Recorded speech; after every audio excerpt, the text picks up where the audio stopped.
लाऊ का हुआ है? हाँ लावा ना एक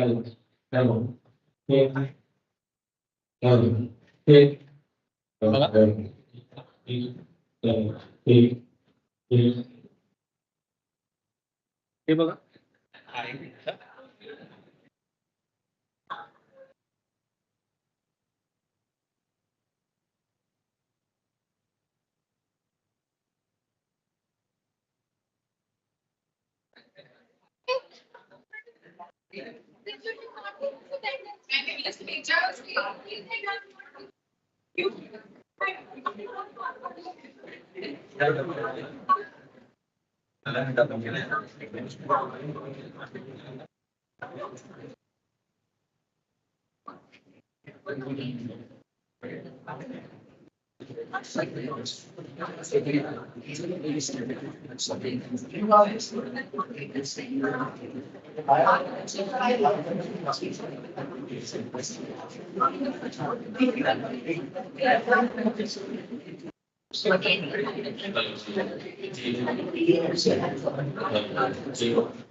Mouse is also there.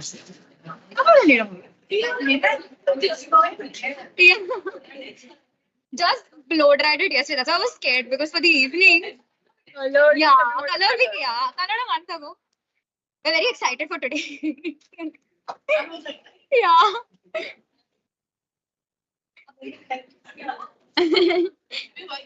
Manu was just telling me we were trying for a banner, a convocation on the building. वो नहीं हो पाया. Okay.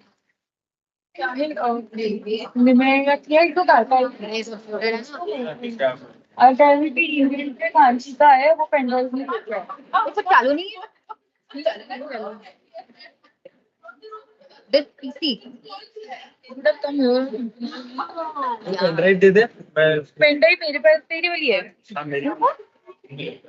One second, let's just. मेरे लैपटॉप में वैसे लॉक्ड इन है मेरे लैपटॉप में भी लॉक है मेरे से Ananya. What is it called? Ananya PDF Ananya? No, I'll copy it and then open. Where was it? I don't know. Now where is? How do you find files in this? Recent में है क्या हमारा? This PC. See this PC. Go on this PC. हाँ. Then find KRVIA somewhere. Local discourse. KRVIA. अच्छा. Sir वो folder का है? PPT का folder कुछ है? Desktop पर है? अच्छा. आप बैठो ना हाँ मैं इसलिए अटेंड करा रही थी. Am I deaf? Am I blind? Sorry.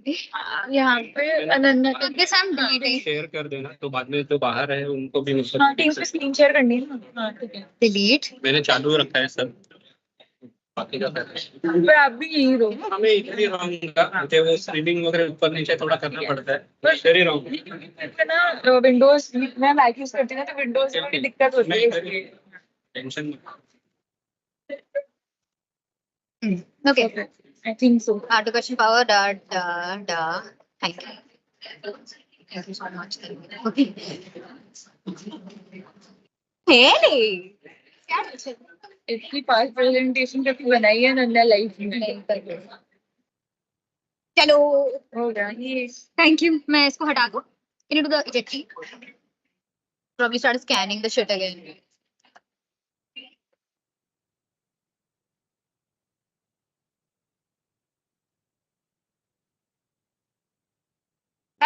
हाँ हाँ ज्वाइन कर दिया है।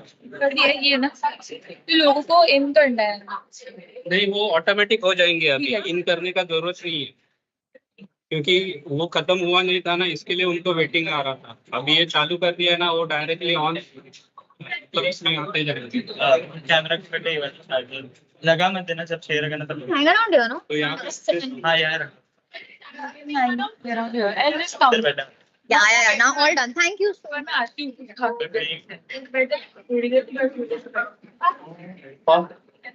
अब आप वो उधर चलेगा कि सेंटर में?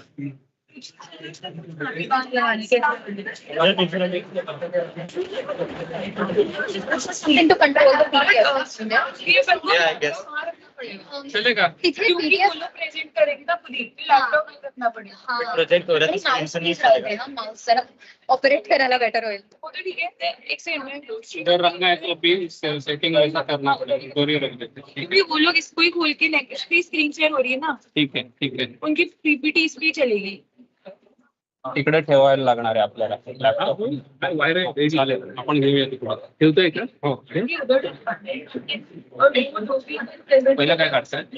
हा, काढा। ही अशीच ठेवते, काढूया आपण, पुन्हा जॉईन करून घेऊया। क्या हो रहा है?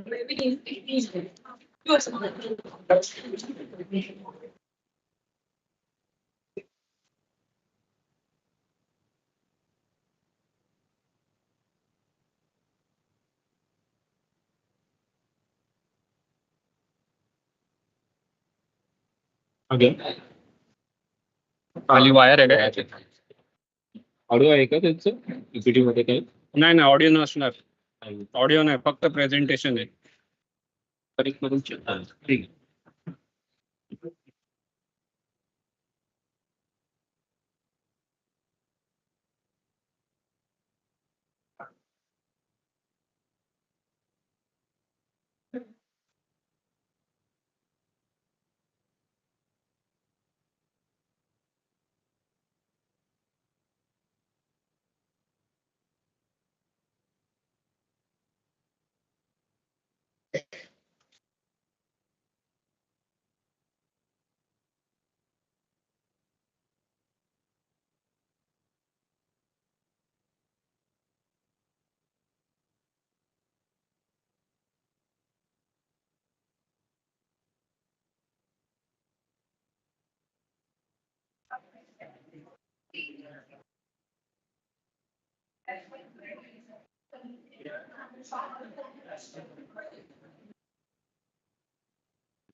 करतो।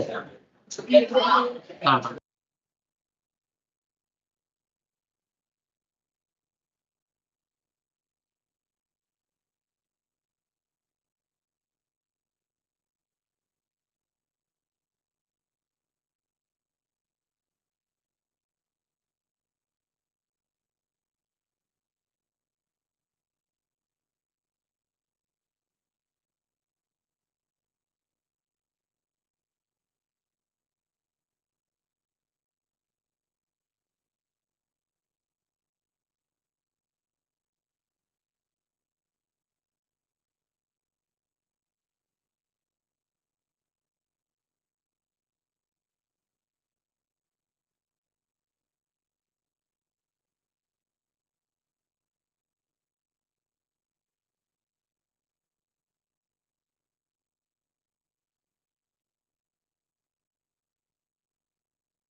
Good morning, everyone.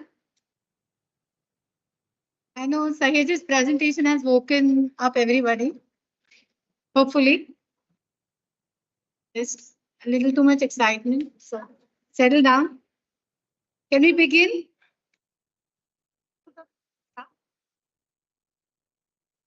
Good morning, everyone. Welcome all to KRVI's annual Design Dissertation Colloquium. The final year thesis is the culminating moment in the journey of a student of architecture. One could imagine that the choices a student makes at the threshold of stepping out into practice reflect and chart out her concerns as an architect and a role that she imagines for herself as a practitioner. The thesis may serve in some way as a mirror and as a map. As for us at the KRVIA, the colloquium is an opportunity to look at the work within the final year as a representation of these concerns. These for us to serve as a mirror and as a map, to reflect upon our own pedagogic processes, critique them, and chart out new territories. There is an exhibition upstairs of thesis work that we invite all of you to explore. The exhibition is designed as a conversation between multiple final year design dissertations through conceptual frameworks as opposed to categories. These are body phenomenon, self, other, object, field, and public. Each thesis, of course, may bridge or intersect some or all of these, but it is imagined that the status of these concerns within architectural thought at the KRVIA will emerge within and through the exhibition and today's discussion. You will see the works arranged under the 5 loose frameworks. The first, body phenomenon.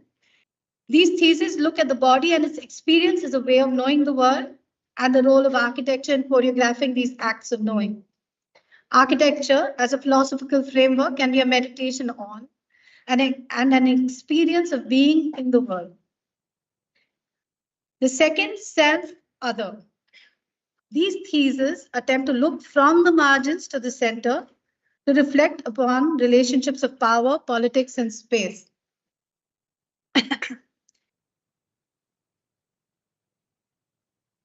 Here, we could examine and critique how one locates the self and the gaze of the architect with respect to the world and acts of architecture. The third is the object. These theses begin from questions and presumptions around the architectural object, such as its internal logic of type, tectonic expression, and material properties. Here, we look at what are the dilemmas around objecthood that architecture must grapple with. Fourth, which is the field. Notions of a networked and globalized space, and in the context of planetary climate crisis, the conception of space of flows and exchanges of pollution have blown apart old notions of site, context, and locality as stable references. These theses begin from an examination of space as entangled and implicated in, or produced by and within, larger dynamics. The last is the public.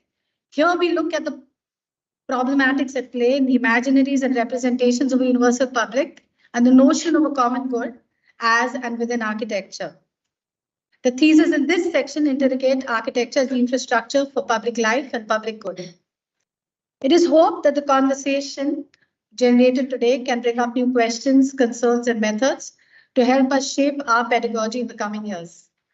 The colloquium will extend over the next few hours. Our guest reviewers are Dr. Sonal Mithal, Pratyush Shankar, Sahej Zahar, and Srinivas Murthy. They have selected 10 theses that will be curated as a set of discussions around emerging questions and concerns.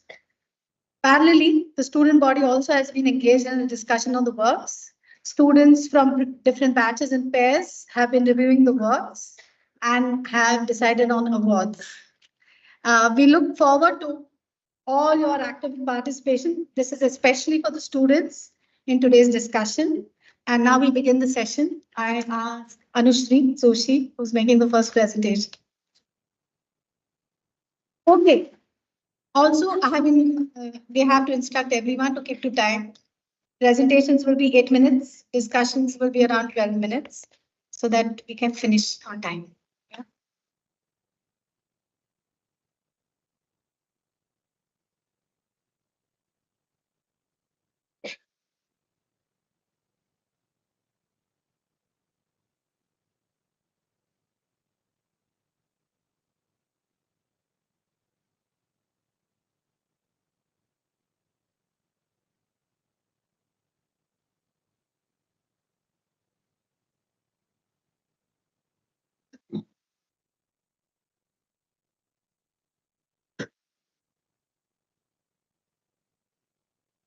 Hi, good morning.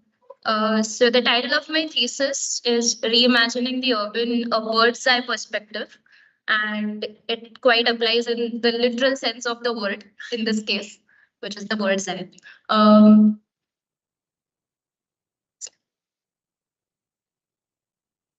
So it all started with this personal hobby of mine, which was bird watching, but I was pursuing it through the window in the city. And the question arose as to what role do they play in the city and what does the city mean to them? And what does their existence or non-existence imply about the space that they occupy within the city? So there was also this question of what are the allied forces that keep them running or thriving in the city, which is otherwise imagined to be quite hostile towards non-humans. So there are a lot of, that's when the idea of like nourishing infrastructures came into the picture, which is the other abiotic factors that usually don't get acknowledged as infrastructures within the city because of this binary between man versus nature, which is a very problematic understanding. So what actually makes the city livable for everyone? And then the question was, what does urban actually entail? And is it only limited to the popular notion that includes everything except natural entities? So, and then the question was, what is our usual lens of looking at the world? So everyone is quite familiar with the concept of the Anthropocene and the anthropocentric lens that we use, which is the human-centric lens. And so the question was, what if we give up that lens and choose some other lens to look at the world around us? Would it kind of throw some different light on the otherwise missed out aspects in the city? And even for the field of architecture, what if we step back a bit and look at the field from beyond the field? So because right now, even now, we can't look at a building in isolation. It should be considered as a part of a larger whole. So these were the main questions. So I used birds as a preliminary probe to start looking at the city. And just one bird cannot be seen in isolation because it drags along with it an entire web of entities of abiotic and biotic factors. So the existence of a mere bird in a certain place actually talks a lot about what the space is, or what kind of vegetation is in that space, what kind of habitats is it getting, where is it getting its food from. So it kind of drags in an entire chain, and it can be a very easy indicator of the livability or the spatial essence of that space. So this was the question that I started. And then I started exploring further into this idea of the urban bird. So I won't get into the detail of the research, but like there were these activities that I was carrying out where navigating spaces as a bird in the urban space, or like mapping birds in people's imagination and in the context of Mumbai, or even mapping vertical boundaries within the city. Instead of just looking at planar boundaries that our usual imagination kind of makes us do. And even acoustic boundaries for that matter, where I was recording bird calls against the backdrop of the city in which they were chirping. Or even the interfaces, the common interfaces that we share with them. After that, I was using bird watching as a tool of site study. So I'd identified multiple swatches across the city. Each had a unique relationship or socioeconomic forces which was unique to each site. For example, it may be SGNP, or it may be Warsaw Kolivada Fish Market, or it may be Esselwold Bird Park. And what I was doing was I was making these drawings after coming back from site with one layer of what I had observed, which is the usual layer that we observe whenever you go to a site.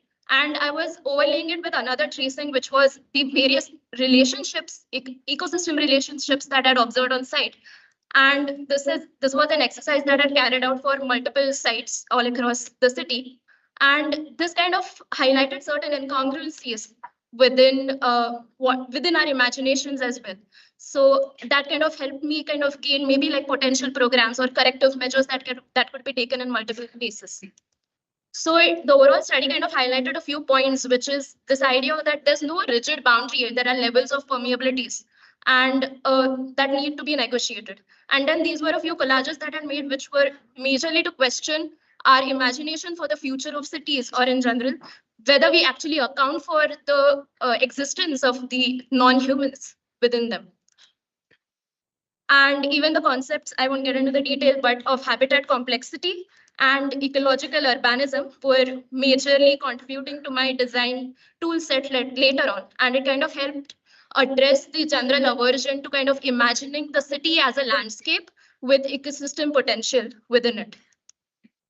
So my site, similarly, the way I documented the earlier sites, this was one of the sites which was the Dadar Kabutar Khana, which is a typical example of a dense urban fabric with high real estate value, a lot of commercial activity going on, and a whirlwind of activity basically. And then there's this bird feeder come traffic island at the center, which becomes the landmark. The pigeons become the landmark for that entire place and give it an identity. And this was what the drawing that I made, which was the mapping. And there were various layers to this one site as well, which was there was history and heritage to it. There were religious associations and pigeon politics. Then there were public opinion on pigeons. Then there were pigeon facts and impact on health. So there were a lot of concerns like that. So there has been a lot of activity and like a lot of debate over whether that Kabutar Khana should exist or it should be removed. And so that seemed like an ideal site for me to test out whatever I had researched earlier.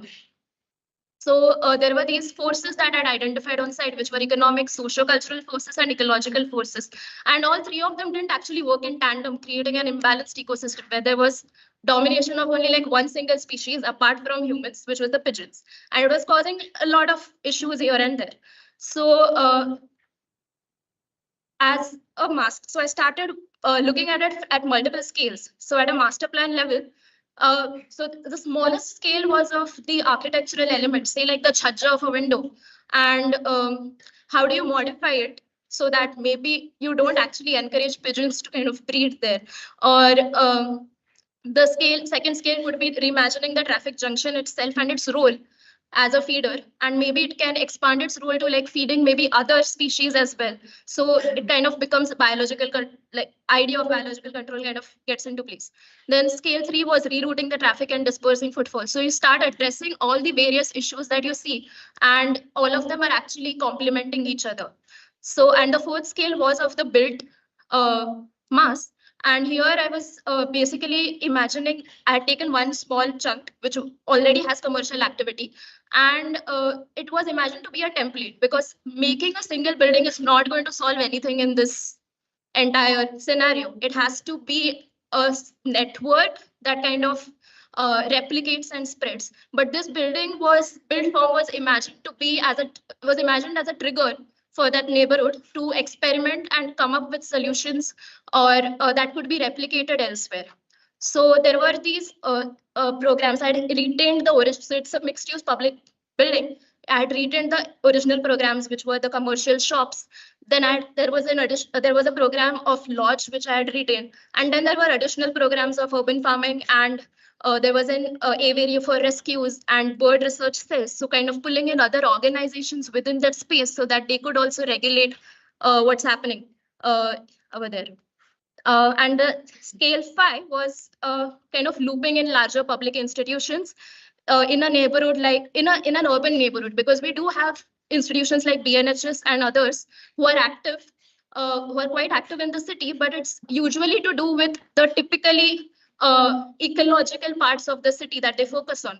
But even the urban fabric has that potential, which could be brought to the table. And the last scale, which I haven't actually dealt with, Uh, sorry. And the last scale, which I haven't actually dealt with, is the systemic change or policy planning and regulations, which also needs to be done. So I'll just quickly run through, because I'm falling short of time. I'll quickly run through the design part of what I'd done. So right next to my site, there was this 20 and 40-story high-rise towers which were coming up.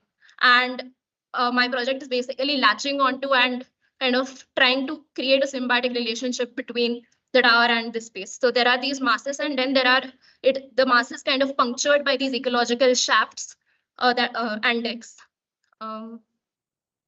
So I'm going with the usual flow of the fabric over there, which is the commercial shops which are going, and then there are these punctures which are ecologically charged. And a planting palette was derived for the entire thing. So that was derived from the bird matrix, which helped me derive the planting palette. So even in the section, so at the smallest scale also, I was looking at detailing out the interfaces between the human and the various birds and other non-humans that were imagined to inhabit that space.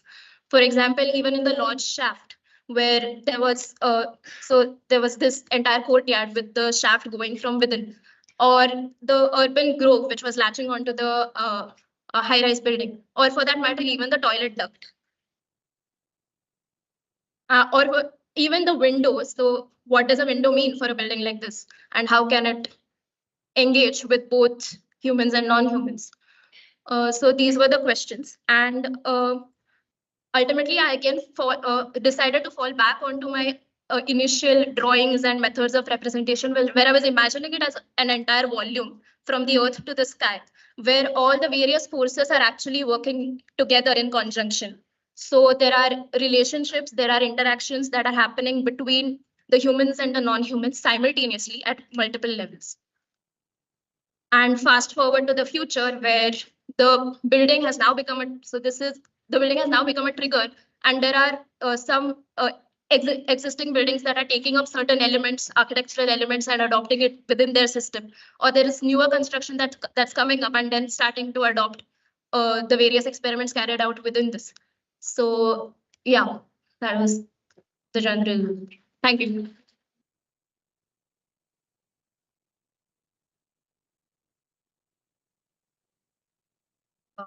Thank you, Anushree. The floor is now open for discussion.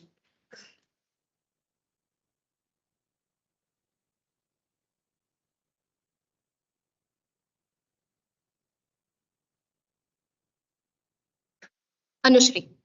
And I love the project, and it's much more explicit to see it in detail. I think that eventually was not doing the justice to the rigor that you have brought to the project. So, good job in that. Thanks. I think the questions that you raised in the sheet is also clear, like the effort. And to just extend the discussion.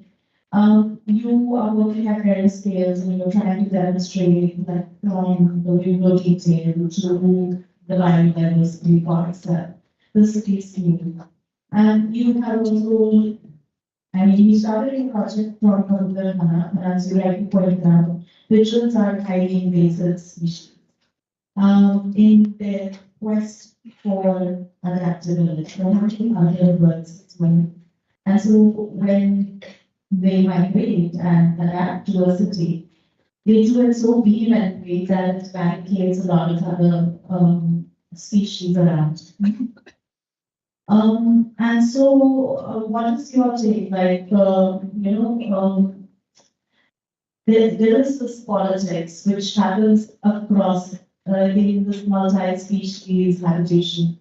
So we are here looking at the birds as a consolidate one thing versus the human. But there is always already an inherent politics within the various species as well. You have pointed it out, I just want to hear more. Even if you have not articulated, what are your thoughts about this push and pull within the species, and which will mean very, very dominant and almost invasive to the environment? So when I was reading a poem, so the pigeons are basically, I mean, we are the issue creators here. Like, we are the problem because the pigeons have bred so much because of us. So uh, there were like, so there are a lot of like factors and histories to that. But basically, so these are half domesticated birds that we see right now. So some of them, so these are basically feral birds. So so they used to be bred before, and then there's this entire religious association which kind of attracts them to certain places. But apart from that, even the architectural character that of the city that is changing. So even in wild, pigeons usually prefer flat surfaces to lay their eggs. So it's usually rock crevices or spaces like that. And now we have chachas. So we are, plus there are toilet ducts, which are like extremely safe environments for them to grow. So we are the problem here, basically. And while negotiating this issue, you mentioned about the politics part of it and interpreted in general, because even for Dadar Gavatar Khana, there have been debates about removing it entirely. And then there are also there's some heritage value or there's some nostalgia associated with it as well. Or there's this also idea of act of feeding the birds, which is a religious association. There's a Jain Mandir right opposite, which attracts pilgrims and even tourists nowadays just go there for the because it's a famous place now. So you can't completely remove those ideas or those associations that the city has. So how do you then negotiate with that carefully? Basically, that was the main challenge. So I can't just remove the Kabutar Khana and say, like, just stop feeding the birds or just shoot them all down. That can't be the strategy. So that's when the idea of habitat complexity comes into the picture, where habitat complexity is basically the reasoning for why biodiversity exists in the first place. So basically, so there are multiple factors to it. One is the spatial factor, where the more complex an object. So usually this concept is used for marine life, where, say, for example, there are corals and there are a lot of niches within that coral, which create pockets for fish to kind of breed and different kind of organisms to thrive. So similarly, the question was, what if we start applying these concepts to the cities as a whole and see if we can create diverse habitats so that you don't have the dominance of one single species. And that's the reason why I also started tweaking the architectural character of the space, where you say you challenge the design of the chhajja, maybe make it a little sloping from the so there are these smaller things that we can start doing, and that would be a more subtle and long lasting change that we could bring in. And then maybe start, so then the planting palette was also derived in such a way. So I made the bird matrix, which was based on what kind of birds could actually come here. And then what are their requirements, or what are their nesting requirements, what are their food requirements, and then accordingly, what kind of spaces would they need and what kind of materials would they need to thrive. So if we start providing those smaller things back into the city, then maybe the ecology will kind of put itself into balance. Like, we won't need to intervene each and every time in a harsh manner.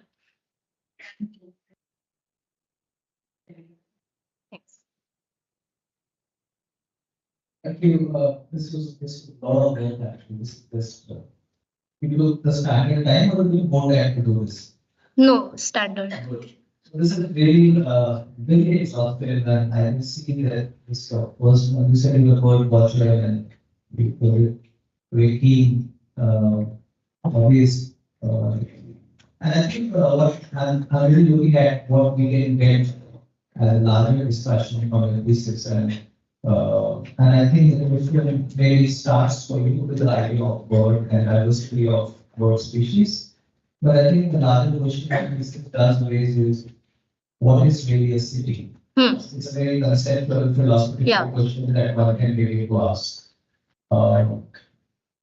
Cities, I mean, there is this kind of binary of the countryside in the city, nature, and human construct, the city being a kind of an expression of the human will to, or post-enlightenment idea to dominate, control, and create this human species. And with the climate emergency, I think they need to question these factors. To my mind, what the pieces does offer to us is way to look at cities as what we now call as second nature or new nature. Because Words is just a start point. Words is just an entry point to the larger debate. I think the larger question to ask is, can cities be reconceptualized as a form of ecology, Right. as a form of second nature? We are reconceptualizing nature for sure. But can we begin to reconceptualize cities that are able to do this business? And I think in a thesis or in a work like this, it is limited in time. There are one of two alternate approaches possible. Either, say, from a methods perspective, either one can move towards and then we need a kind of a systemic understanding of what constitutes the ecosystem of the purpose and hence the ecosystem of the city. So I cannot look at oneself to a word, what will be to look at, water, what will be to look at air, temperature. So you start imagining the whole city as an ecosystem of interconnected things. Right. The way it is out there in the wilderness. So that's one possible, approach that one can take.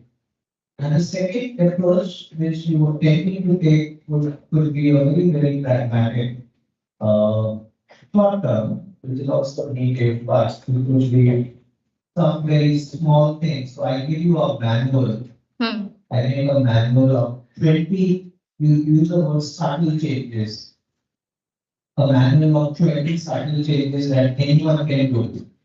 And by that, this is what we can do. This is what we do. So that's encouraging because you're also looking for hope. So there is this short-term hope this project can provide. And with some very clear manual, you will be considering the dialogues for, or secretary, what you have when you're making the house. But the second thing, the first thing that I'm more interested in, does it allow me to define the nature of cities, or what is the new nature I create with cities? I think that's the larger question. I'm sure what people might be curious about that. So, Definitely. thank you so much. Thank you. It's very interesting the way Turkish has forward. I was wanting to take it in a slightly different way. Of course, we really understand, and this big question which we have been asking for the last 2 years is how does the city actually belong to? Okay, and of course, there is a very strong opinion about that it's really made the city because we are the source of usage form. So manipulate things, risk related to nature and everything naturally. But also the question, really, formation of cities, the concept of urbanization is something we are not saying how do we de-urbanize in order to address some of the larger issues of settlements and resource planning and many other things. Somewhat I get the sense that it's very interesting that you will not talk about urban birds and rural birds, saying that in urban areas, rural areas, people who live in cities versus people who live in villages. I would be curious to know why are we encouraging birds in a way to urbanize themselves? If we are saying that cities are also the centers of larger problems, okay? Are we not encouraging in a way to people are not also constantly come to cities because of livelihood and many other things? I'm just trying to think like a bird now. But I think we need to come about it and be habitat of a particular way. Is there a way to look at it and say, I don't need to come to the shows? Okay. I mean, that's the question I'm coming to understand that are we directly saying that urban urbanization is good? So that it's been a reason whether we like it or not, which I like minutes. Now you're saying that birds and animals, reptiles, everybody also start coming to cities because we have now the capacity to accommodate them.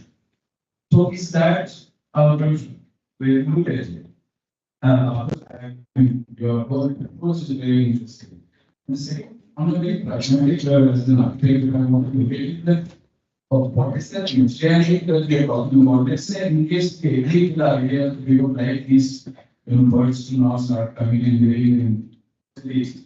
I'm sure there will be ideas now amongst birds and other creatures saying my feelings from always and I'm from Hyderabad and that.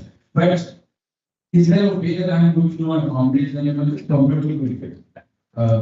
Should there be an approach now thinking about what kind of materials we start consuming in our cities, right? I mean, the idea right now is like this way that we have come out with instead of products which would, can be implanted onto the place which helps them come.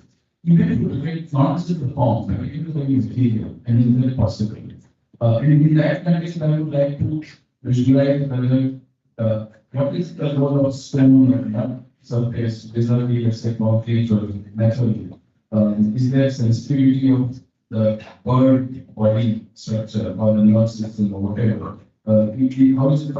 I know there's a huge story, but it's very interesting like how we are looking at cities now. And then also, the last question I had was that, is there certain, like when you mentioned the word politics, I was like curious to know that vision is technically the dominant one, but what are the numbers like? And are there no other word really want to say? Is there a communication system? I'm told by many experts that there is a way that they communicate among themselves. So is there some kind of politics or is there some kind of an understated strategy they have amongst themselves? I have occupied this area and other birds will not come in this area. Would we get in that context there? So are there birds which are not coming to let's say 4, 9 points or some of this area that some are remaining in certain ranges? Are there such strategies? I'm sure that I don't know much about Bombay statistics, but we have to get, my department, we get at least 20 types of birds usually. So that have a very uniformity in my approach of strategy to accommodate the bird in my region. That's been my really parts of the development. Very interesting. I think this at least as soon as you are thinking into these verbs and which are very interesting. And I might also demonstrate that there is a need for all of us to become sensitive, not just the ecosystem in the but also how you would reflect how you want to create a built environment. Just in the form of giving the whole strategy of whether you should have cities or not have cities. And let's hope the future is very good. Okay, we will not finish. So what I'm suggesting is a change. There will be 2 presentations and then a discussion.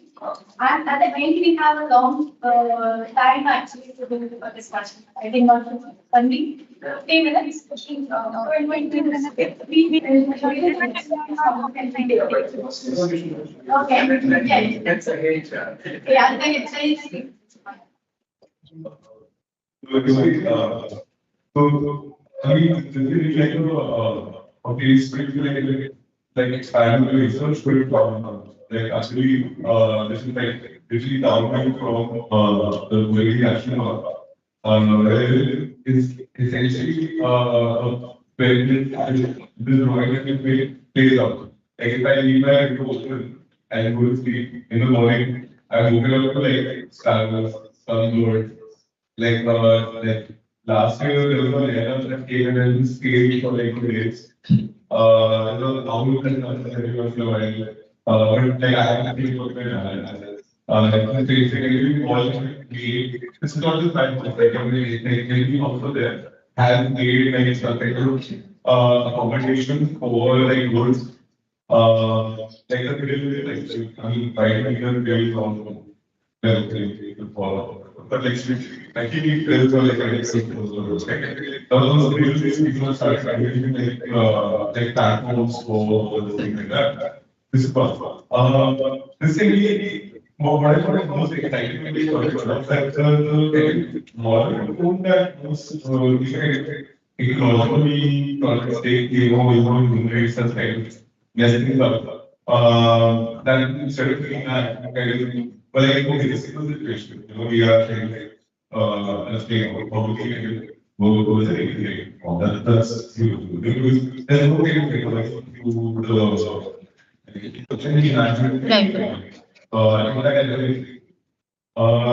the technique, and I think we shot and we're going to recommend it. Science called the history of the Afro-State. If I take this over, and the second edition is came out. He is literally looking at like, how different species are adapting to our species, like the extensions of navigation technology. The cover image is actually taking a really. Thank you.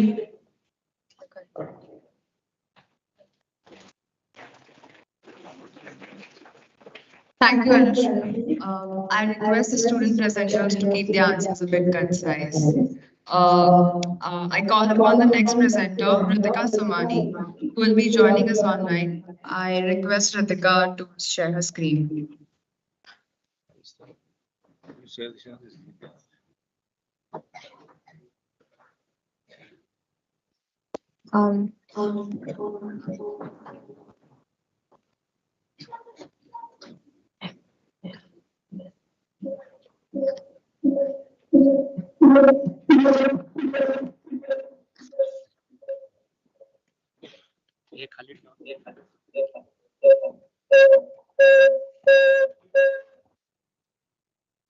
Hi, Ritika, can you hear us? Hi, Ritika, can you hear us? ये mic बंद. तो इसमें क्या चल? Hello? Yeah. Can you hear us? Yeah, she. Yeah. 1 second. Is my one screen visible? Yeah, 1 second. Give us 2 minutes, no? All right, yeah. Screen just off it. किधर है इसका? Stop extend हो गए. I have stopped sharing already.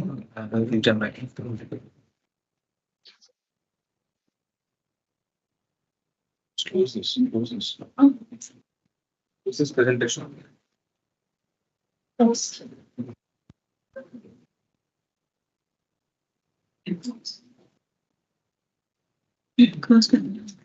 Now can you share your screen once? Sure.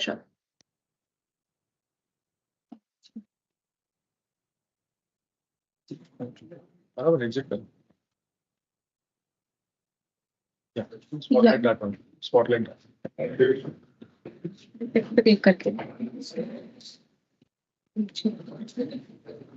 Green dots है, हाँ. I'm audible as well, clearly. Excellent. Recording है. Recording. It is recording. I should be recording. It is full screen.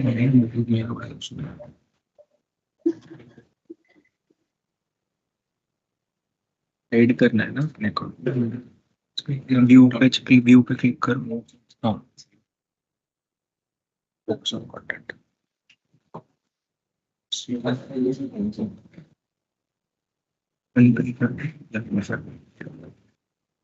Ritika, you can start. Okay.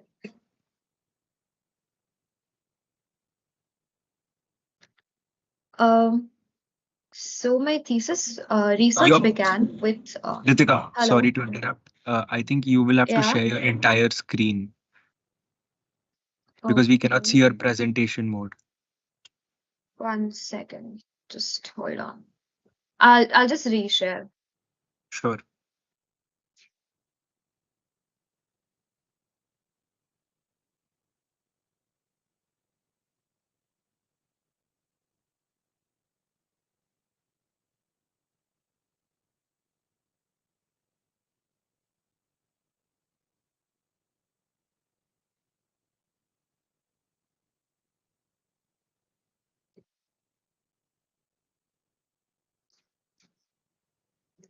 Is this visible now? The presentation mode?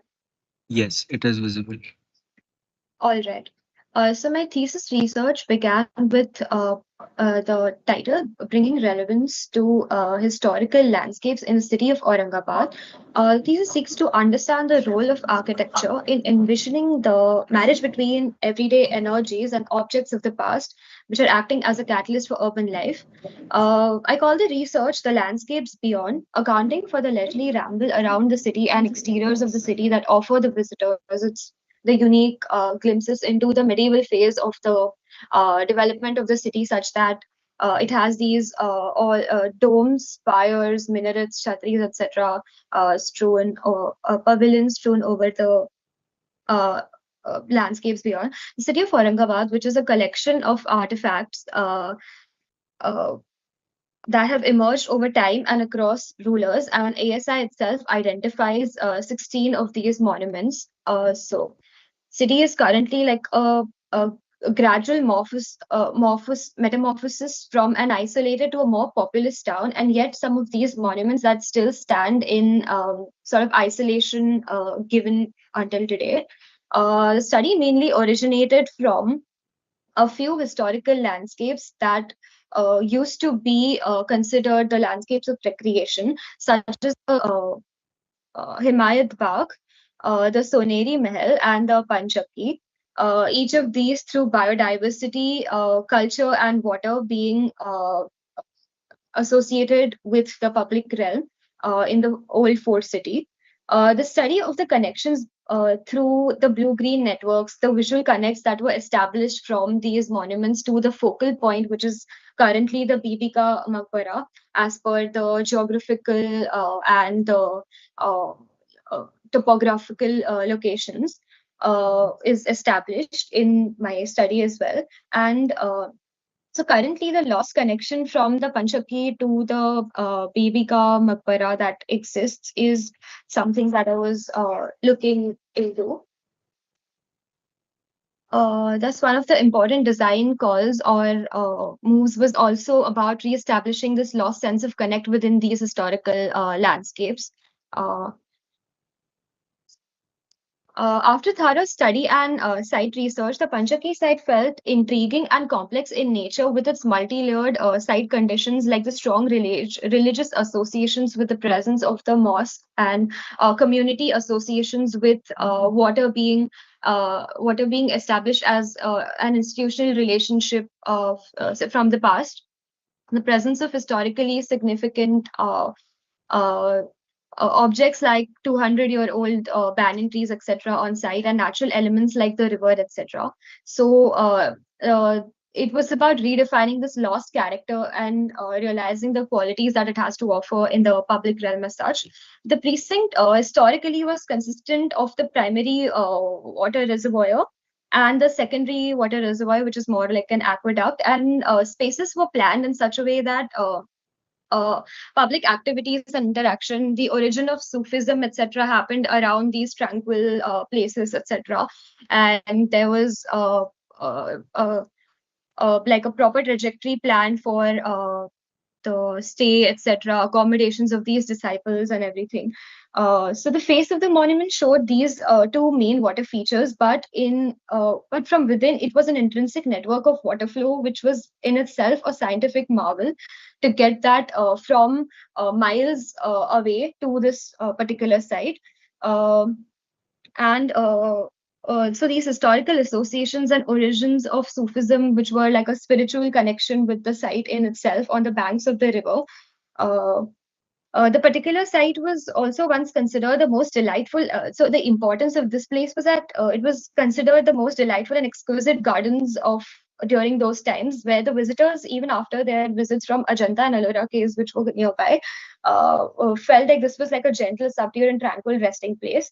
So this place acted more like an oasis in itself. Last challenge was of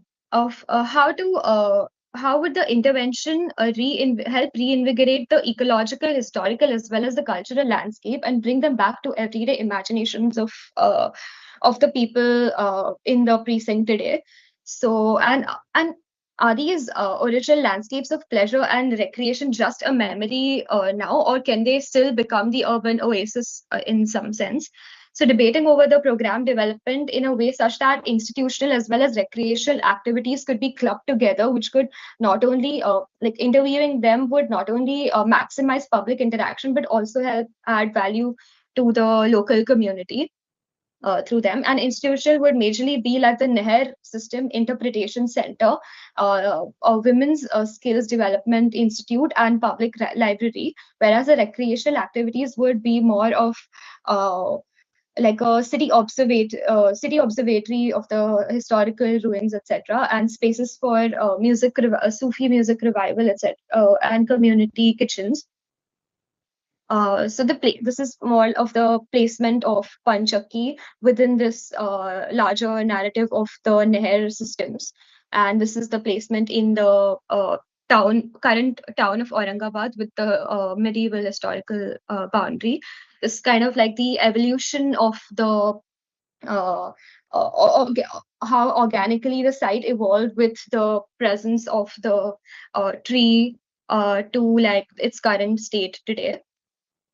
The situation of this entire precinct was within the topography was such that the natural watershed feeds the Neher system and creates this institutional relationship with the people. This was more of how the formal development was charted across the existing precinct with an intervention that was hugging from the outside and then broken up into various points of access and interaction with the institute in itself. So this was like the program spaces versus circulation movement, green corridors, and spaces of breakout and etc. So the architecture, even though it was more rooted with these programmatic spaces, but it was trying to be as ephemeral to the landscapes present as possible with these smaller gestures of this public plaza that becomes more like an entry point, and these various corridors of interaction with the outside to the inside of this institutional sort of campus, where this river edge then opens up to this multi-purpose community hall that caters to the various interactions within the community. These are a few snippets of spaces. And also the course of water was not just to create social spaces and pockets, but also to celebrate the moments of life in these harsh climatic conditions, which was also the initial Mughal architecture about, and creating spaces with the sort of design intents that were happening. This was about creating the kind of microclimate that was imagined to be around, and continuing this idea of interactivity and accessibility with an everyday function, such that like architecture should designedly be the concept of everyday, such that it enhances the presence of landscapes among people, helping them to evoke experience and realize the things that are around and help them exist within the kind of fabric that they have inherited, the rich fabric that they have inherited. That's how it is. The intervention is kind of placed within the landscape with these programmed spaces that are placed, and this watchtower that is the historic city observatory, and the connections that it establishes with the existing precinct. Yeah, that's all. Thank you.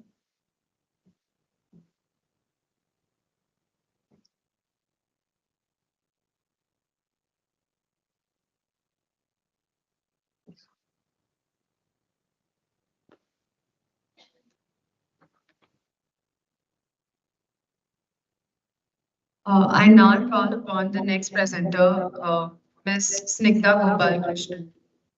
And then we have the discussion. We have a discussion together after the presentation.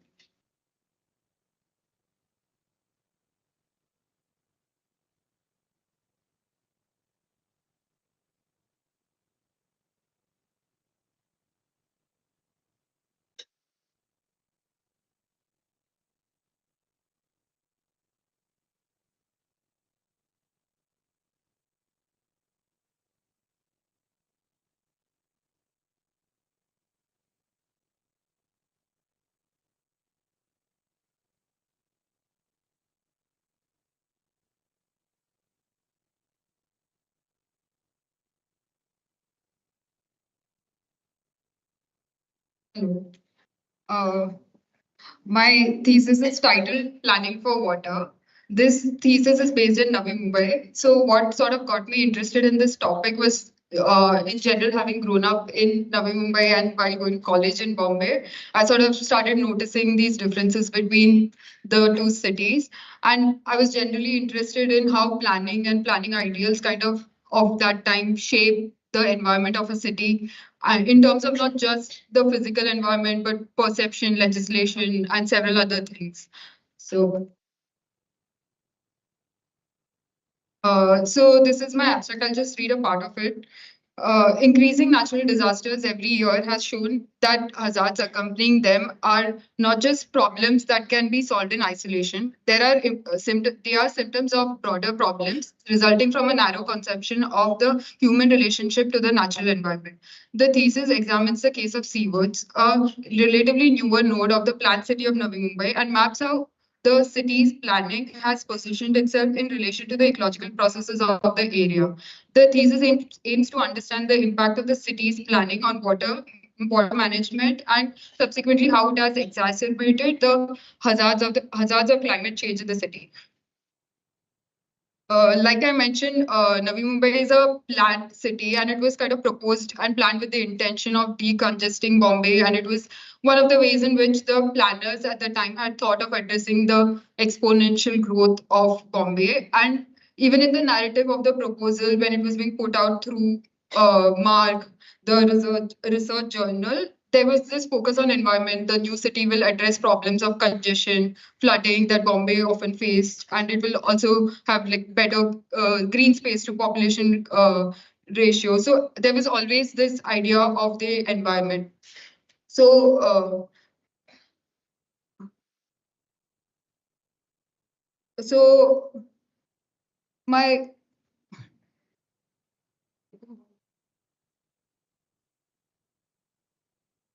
okay.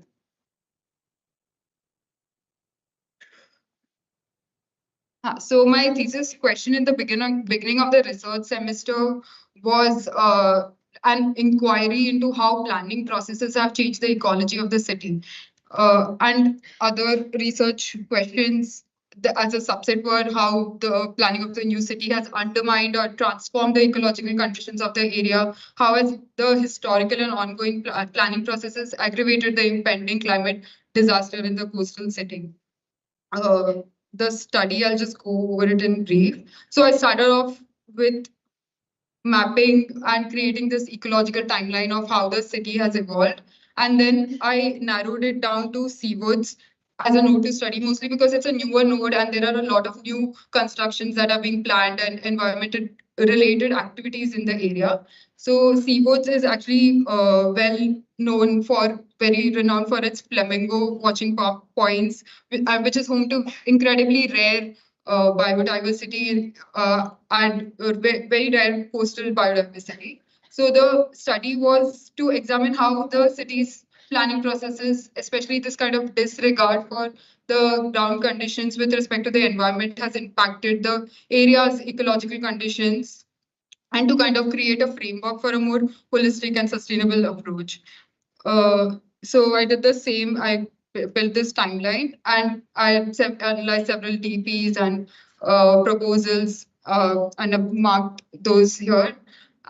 And so there were few lenses through which I had went through the detailed study. So one of it was change in the perception of environment. How through these changes there has been the significant change in the perception of environment from having fishing and farming activities that are intrinsically related to environment to now where environment is being viewed as something just for leisure. This kind of reduction of relationships with nature have resulted in this lack of regard for environment's other values that you can't directly kind of benefit out of. As a consequence, this crucial ecological lands and water in the city has been destroyed and neglected.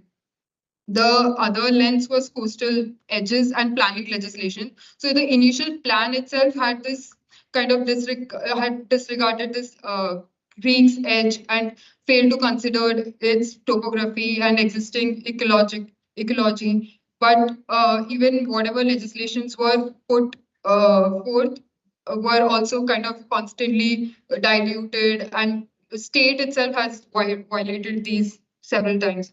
So the other is the flood infrastructure, and and this paradox of sectoral conception of ecology. So in the current kind of planning framework, it treats ecological processes as separate from like an overall planning framework where there is like open green space become a different sector, stormwater drainage becomes a different sector, everything infrastructure becomes a different sector. So consequently, this infrastructure projects get built where on natural landscapes which are actually designed to do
of leisure, have the access to make those structures as well.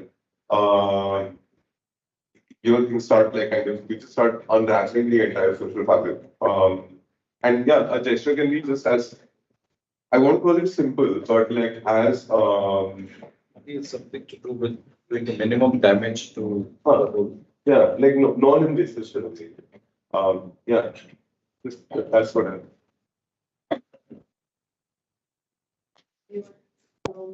Think that you want to sit still. Relax. Yeah. Thank you for your presentation.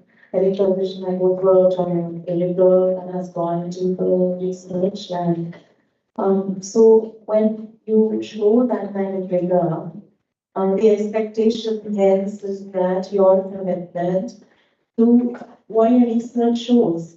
And that is not meaning that you cannot intervene architecturally. But what the question is emerging is what is the nature of that architecture?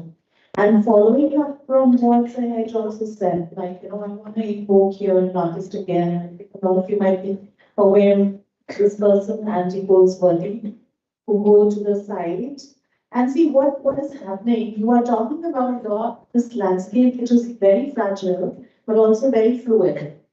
It's also always in flux on a daily basis.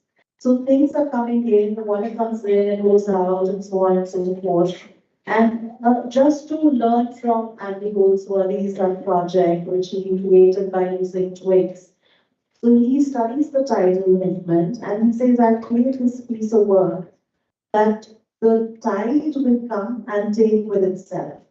So he creates that geometry which is going to respond to the movement of water. You understand? Now, we are designing for humans, so we don't want to float away into this thing. We have to live. But the thing is, then you probably have to design those kind of, I think one of the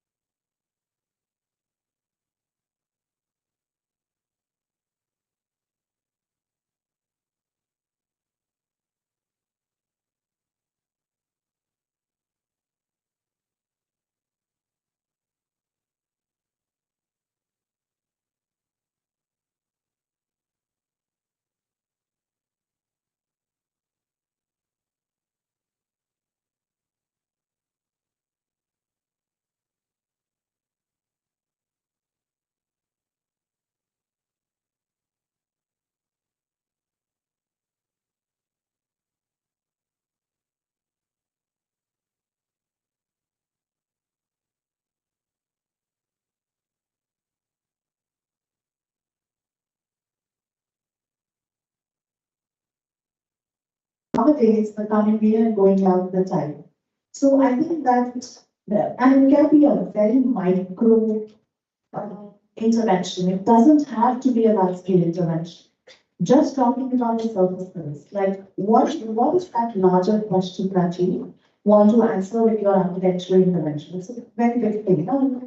So I will not repeat what Srinivas has already said that have a function, have a deterministic building, and that's the end of the story. It is not answering the question. And the architectural intervention can be the question itself. And just add one more thing, so I will take care of. Yeah, and the other way of looking at things is that you could just design conditions for the things to happen. So just the resistance to deterministic complete building. You don't have to have a complete, you can have conditions. And creating like just, weaknesses, or I'm creating charms, or I'm creating something which will accommodate something else. But look at the larger picture, but I think these kind of projects require that you stay away from tolerance. What has been said about your project? Maybe I would like to revisit the earlier project But a couple of things, I think what happens in a thesis format which has research and design, so there is already this kind of, I don't know, peer pressure or whatever that you have to end up with a tangible building. And plus, it's a long drawn one-year process.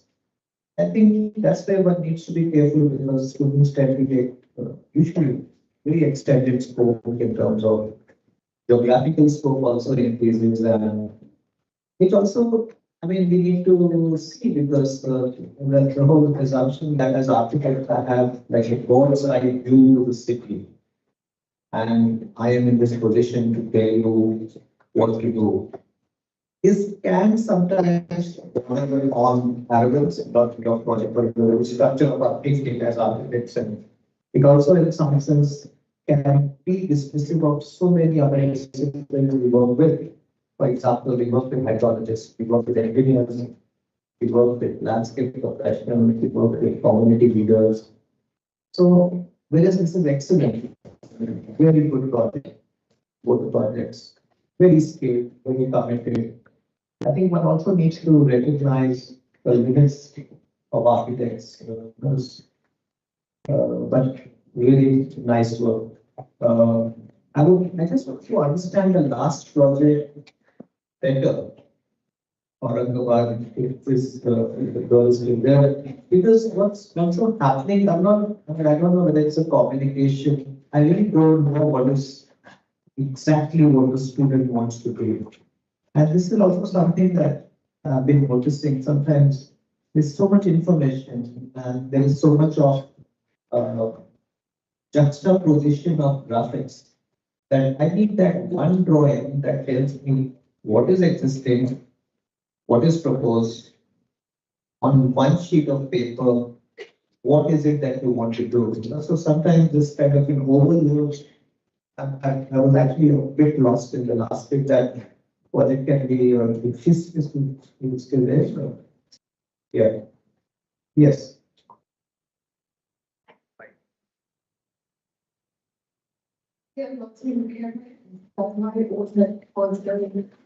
Interest of architectural design market. So I didn't want to go into that area of the custom, whatever, like this. I was also exploring my design ideas or this. So that's why I think I'm not going to really get it. And also there's that this PR thing, all the things like that. And then I just kind of wanted to have fun, like by the time I was building and things.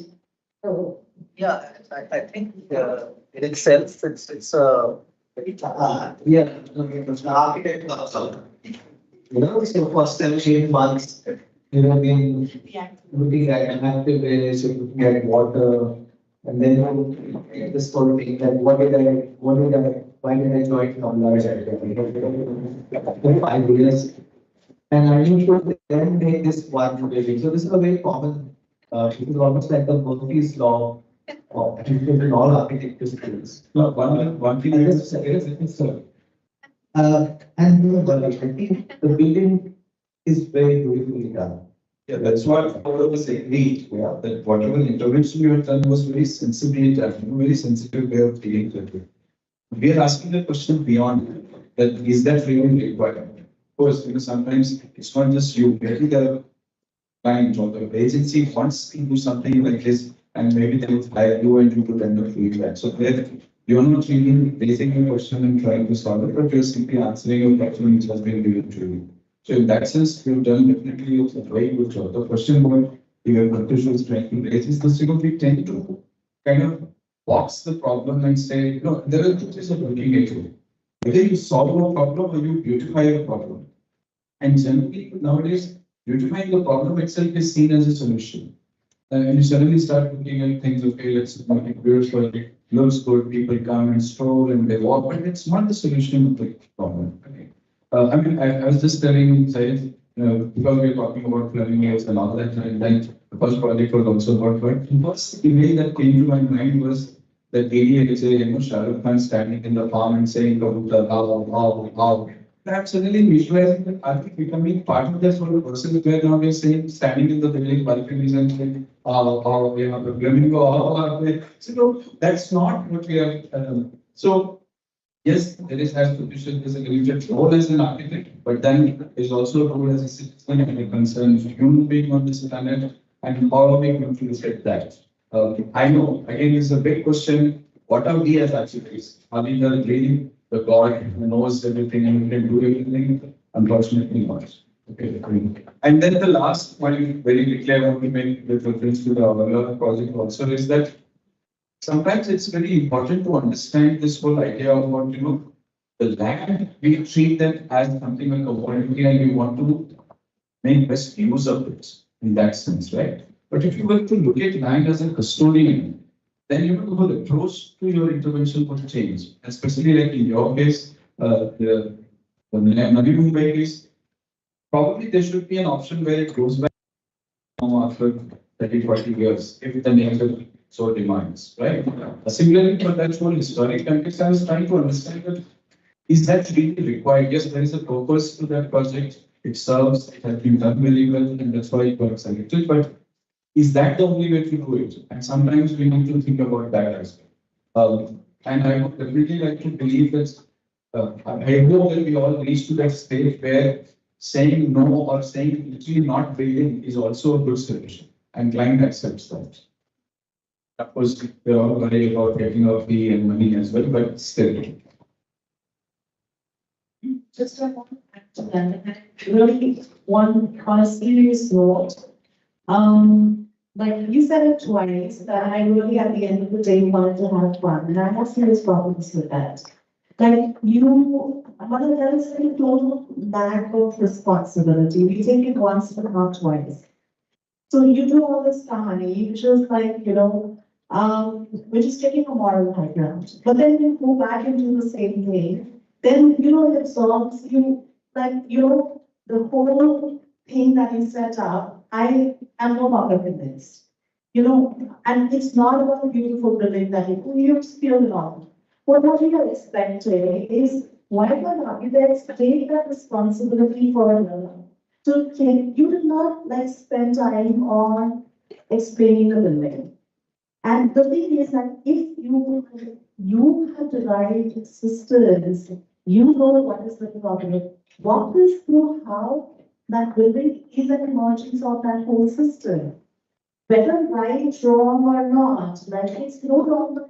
See, these kind of discourses are not about you or me, right? If these are public discourses and they are not responsible projects, we can't be so, and that has been a consistent problem of architectural thing. So actually, we need to be a little bit more, it's organic, and you don't have to be apologetic that I had to do in architecture, right? We all have to. That is our responsibility. But it's not just one kind of architecture, right? And that is the need of the times. We need to redefine what that architecture is. Nobody has a solution, but good job on picking up this challenge. But then what is the, don't be like, yeah, well, I did it because I had to. No, So I think that is where you need to then take hold. The activist in you has to continue, even as an architect. It's not like a two-dimensional, I'm now activist in first semester and second and not. It's not like that.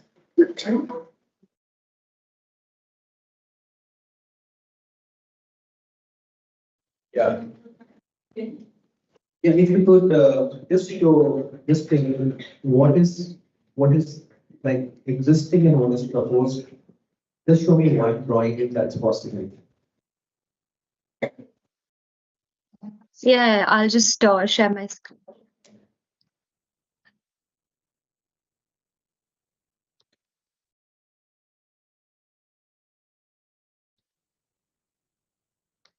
Is my screen visible?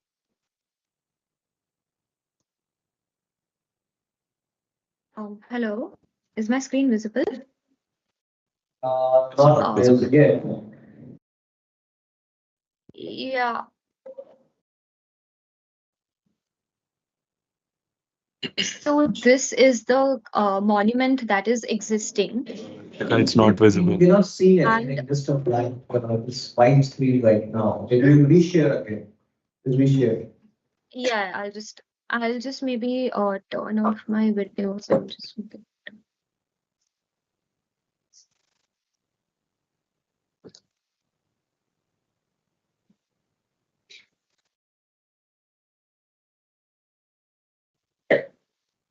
Is this better? Yeah, we do believe in our.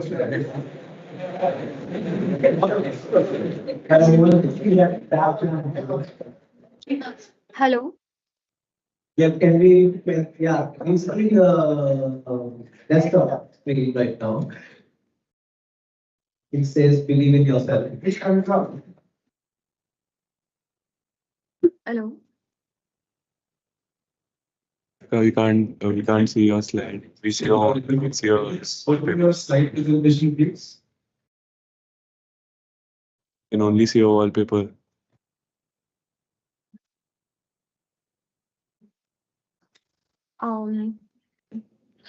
We can only see your desktop screen. Ritika, can you change your screen sharing? The screen that you have shared. Maybe you share your full screen and then go to your presentation. ने window share किया था शायद से. Yeah, I was actually sharing my full screen only. I'm sharing the entire screen now again. Is it visible?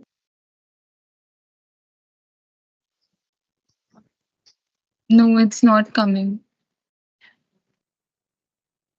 Ritika, you can just speak and try to explain it, I guess.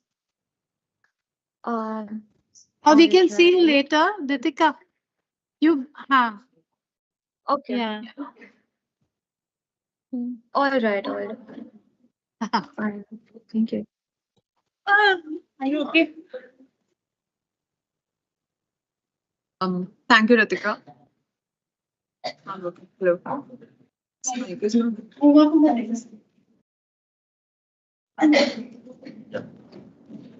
I call upon the next presenter, Ananya Joshi.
Good morning, everyone.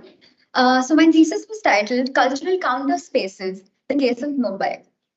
So I started with a simple question that, okay, art and those who are creating it in its various media, it's usually beyond what is simply seen at face value. There's a deeper meaning. You engage with the audience. There's a dialogue that's created and often questioned, which can actually lead to positive action and change. So this was just a little bit of a glimpse of that. And then I thought that, okay, can space making have the same power? Can it go beyond what you just see at face value? Which is why first I studied a movement called the synthetic futurist theater, where actually their sets are actually doing that. The space it's a character space. It's no longer a backdrop, but a character actor in the play itself. So that is why space is actually becoming a storyteller. And we're actually trying to understand the sense of place, which is actually, it's not about the coordinates in a particular location, but actually the multidimensional relationship between the person and the space they're inhabiting. So now if we're talking about sense of place, it's possible that sometimes it can be in a state of being multiple or various, which is multiplicity. So the identity does not remain singular. And to understand this, I first looked at Italo Calvino's Invisible Cities, where there are two levels of multiplicity. There are many cities described, but every city that's described is actually within that particular city, there are multiple cities within it. And secondly, the person who's describing it is from Venice. So every city he's looking at is through the lens of his history from where he comes from. Another thing that I also studied was Levi-Strauss's concept of the free space, where he's saying that, okay, where we're opposing the conventional sort of predetermined character of space, and we're looking at how we can inhabit it differently. So already space making, we're expanding to a lot of other media too. Now coming to a city like Mumbai, we have, it's a city with a multi-layered history. There's a continuous influx of people coming in. And there's not one concrete identity to the city, but the innumerable changing identities that are constantly being created and disintegrated. So now what's happening, there are layers. So when you have multiple layers, one upon the other, and you have layers below that will influence each other, this condition is basically the palimpsest. So basically, can we use this, this condition of the city to actually design, create a method for design? I then looked at how Michel Foucault actually talked about this concept. Firstly, as we had talked about, it's no longer about locations in space, it's about relations between spaces, which is basically the idea of emplacement. And also, he said that, okay, where we talk about the utopia, which is the ideal place, it's a place that doesn't exist. But there is something else called the heterotopia, the other place. These are actually created as counters to when you have establishments. They're actually created to mirror institutions and actually destabilize them. And in fact, there are 6 principles with their own subtypes that he actually talked about, where different spaces, different typologies of spaces in the city can actually follow them. And not one, but spaces are actually following multiple principles of the heterotopia. So I studied different typologies across the city and analyzed the heterotopias that they're actually governed by. Now coming to what the idea of counter memory. We know that memory, monuments, it's basically we're commemorating a place, a person. We're glorifying something that's established and we're giving a permanence to meaning. However, counter memory and counter monuments are when you're actually questioning this official version of history. You're looking at what is the context? What is being opposed? Am I adapting to future layering? Who is remembering this? So that's where counter memory came in, and I did a few case studies of the same.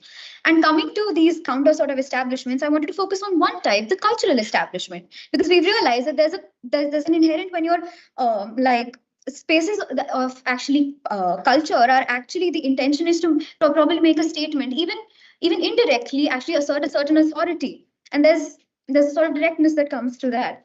So I also wanted to see that, okay, if I'm making a space for culture, cultural archives, tangible and intangible, they're simple, that, okay, I'm talking about a particular space and giving it a meaning. And I'm just sort of, there is no communication, no dialogue that is happening, which is why I want archival to be more about expression and not documentation. And this was sort of the ideas behind the prototype of this method that I wanted to look at.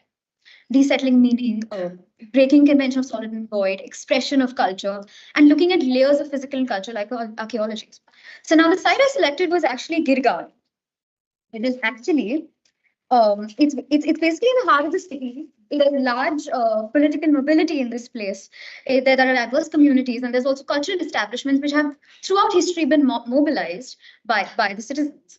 And what I did is I selected a few counter sites within the city to give me a broader understanding of, okay, what are the kind of spaces in Girgaon, but also using them as jumping off points for the way I want spaces to be in my intervention. I extracted stories. I looked at where am I seeing shifting power dynamics, archives of culture. I saw, okay, how many heterotopias is each of them exhibiting? And using these, I actually created my program objectives. All the programs that I created were actually using these 6 different objectives. Most importantly, the objective to question or discuss. My site is actually located a little away. It's a little ahead of Churney Road Station. So I have sort of that exposure, and it's right in the middle of the counter sites that I had created. So there is that influence also. So basically, there are 2 buildings that have been created. The first one is for the creation of stories, and the second one is for the expression of stories. Even when you enter this particular structure, there's a sort of porous buffer that's created as a node to transition spaces. So there's an arcade that separates the street from the build form, and I'm also interacting with the BMC Seaward office along with the Marathi Granth Sangrahalaya, which is one of my counter sites from the interaction.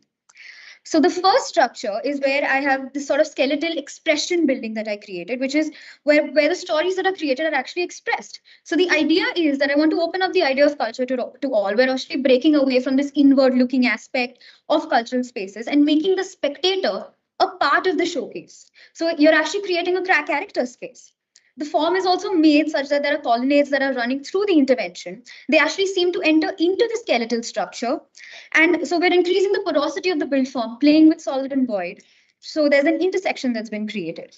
The lower floor has also been made into a control center of sorts that access to the entry plaza. And the upper floors have also been designed as like labyrinths that can so it's just like a series of walls that you explore the expression of culture that is being made. And there's also more multi-purpose performance spaces created. The second structure, it's the one that's for the creation of these cultural sort of pieces, these stories.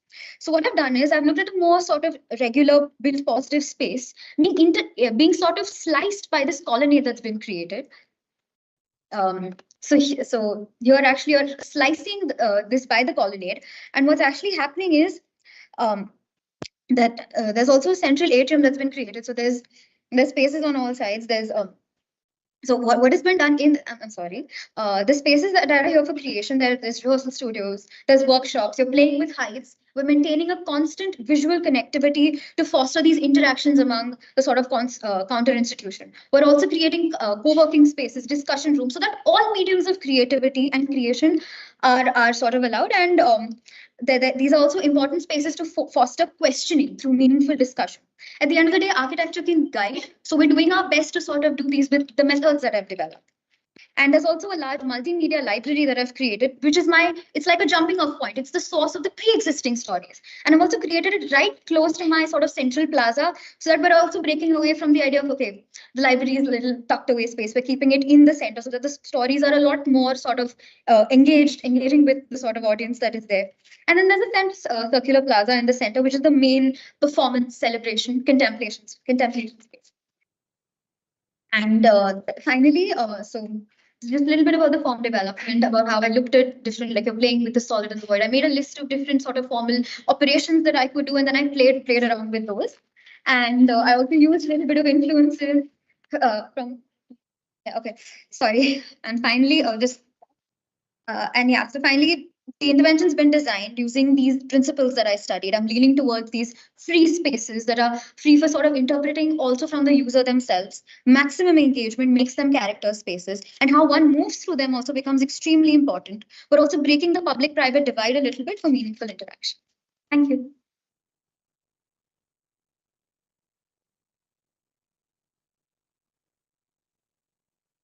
Can you take the discussion right away? So that we promise to be pretty much, yeah. Okay. So what we liked about your project was the fact that you're having a national understanding for outcome students of the curriculum, and that shows in your communication today and your talk here. That's really it says a lot about your understanding and your commitment to the cause. What we did not like is that you ended up creating a massive building.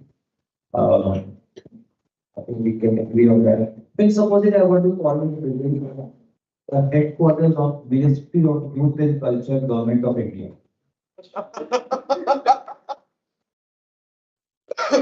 So very quickly, all the things that you say is about questioning the known order. So you would question the idea of the markets, the populace, the state, the mainstream. But when you build the way of living, it almost seems that this is actually a homage to the entities you were opposing. Yeah. So, like those methodopias were a very good start points. And if you were to take those ideas forward, then you might realize that perhaps what we need is very different kind of space painting. Something we are not familiar with in even architecture schools. We don't teach it. Artists do a lot of that. Installation was exactly meant to be that kind of a space that situation. So that's a great, great comment. Thank you so much. I really consider that. So my aim was that okay, I even while designing, architecture also has its limitations. So that's why I am completely excused, but I did my best to play with the idea of okay, can I play with this void? Can I play with visual connections? Can I play with okay, these spaces that there's constantly a visual connectivity with street, there's people engaging. So I've tried to create spaces that are a little more really organized, especially the labyrinth structure, which is created at the skeleton. But I don't really understand. I should look at it from that perspective. Sorry, JK, but I just go back to what you were saying earlier. Sometimes there has to be the element of honesty to express. See, if you really that only architectural research, like I said, I need to pay like the tissues, the center for culture or whatever.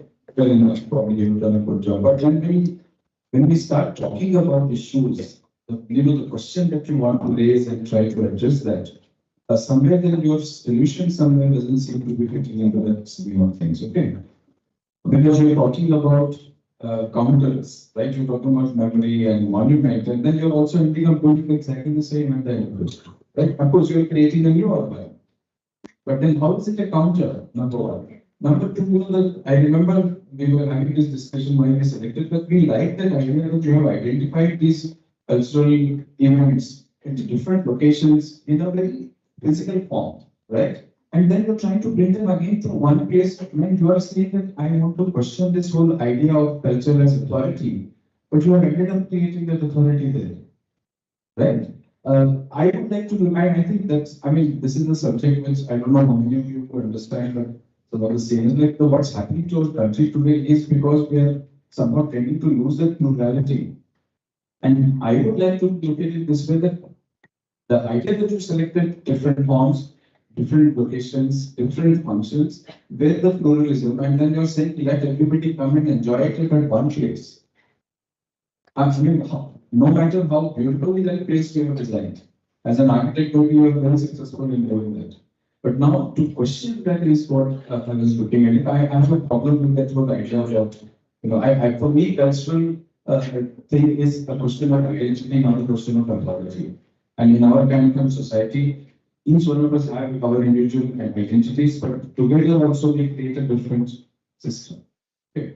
We don't have to fall into each other's, say, I have to be like her or him to be able to say that this is what we are. Okay, and to me that is a big issue, and I think somewhere that's where I would just argue. Okay, but good job. Thank you so much. So yeah, I really enjoyed your thesis, especially because there aren't any activist spaces in the. I won't say activists. There are no spaces for free thought in anymore. Like actually, KRVIA being a rare exception. Okay, now when you were sort of building through this entire thing, the idea of heterotopia, and the project sort of falls apart in the last instance, where you kind of put everyone in a building. There's a historical reference with that. In fact, one of the most kind of free-thinking institutions in the country, JNU, was actually created by the then Prime Minister to round up all the left-leaning radical thinkers in one place so that she could keep an eye on them. Yeah. Foucault, you mentioned, has another idea called, it's an architectural form called the panopticon. Right? The panopticon is basically a space where people feel they are seen. Right? Okay. It's not seen that way, but they're sort of being constantly surveilled. Right? The reason why I feel like constantly seen is like in an art space, when an artist has their work up, they feel seen, surveyed. Now, this becomes a problem, right? When you're essentially creating a panopticon was a metaphor for a jail. Yeah. Okay, now what kind of alternative can we think of? Like, okay, if you're coming from the anarchist sort of tradition, then there are anarchist syndicates have something called temporary autonomous zones. Okay, and I can talk about like one. Okay, I won't talk about the one I set up, but I can talk about one that I've seen. So this is like the longest running protest in human history. It's called the Fast Lane Camp. It happens outside the Trident nuclear submarine base, right? Where they're literally harboring nuclear submarine. Yeah. Okay. So this is in dialogue, where the myth of the Loch Ness monster comes from. So that's actually where these nuclear submarines are. And outside the base is this Fast Lane Camp. If you're familiar with this graphic novel artist, Grant Morrison, he was born there. Okay. So the way people at Fast Lane protest is like they set up in between like temples around the camp. And when they know, they look for the right time and then sneak into the base, the nuclear submarine base. And so they start singing. Okay. And this is people from like all over, right? Like, so you'll have people singing in Spanish, in Italian, in Portuguese, in Hindi, in whatever, right? And this causes the camp to shut down. Like, and they end up losing millions of pounds, like, just in order to shut down and restart. And imagine, like, you have nuclear annihilation on one side and just a bunch of people singing on the other, right? And this has been going, it's like going on for it's literally the longest running protest in human history. The way they do this is like they don't set up structures. It's just like a temporary base that is set up, and then people run away. Because running away, hiding, deception is very much part of the fabric. Oh yeah, one last thing. Sorry. Since we spoke of heterotopias, invisible cities. Which is the story about Marco Polo telling, Kublai Khan on the place. It's not a heterotopia. So, like, there's a spiraling way in which you can reach a story. So that story actually comes to an end in the middle, right? And at that point, everyone talks about, these kind of, you regale me with these fantastic places, and then Marco Polo, who is actually known as Marco Milione, right? Like Marco a million, because he could tell a million lies. Marco Milione is actually Kublai Khan, and I've been telling you about one place, my home, Venice, which is not connected to there. See, that was the main reason I looked at it from the lens of multiplicity.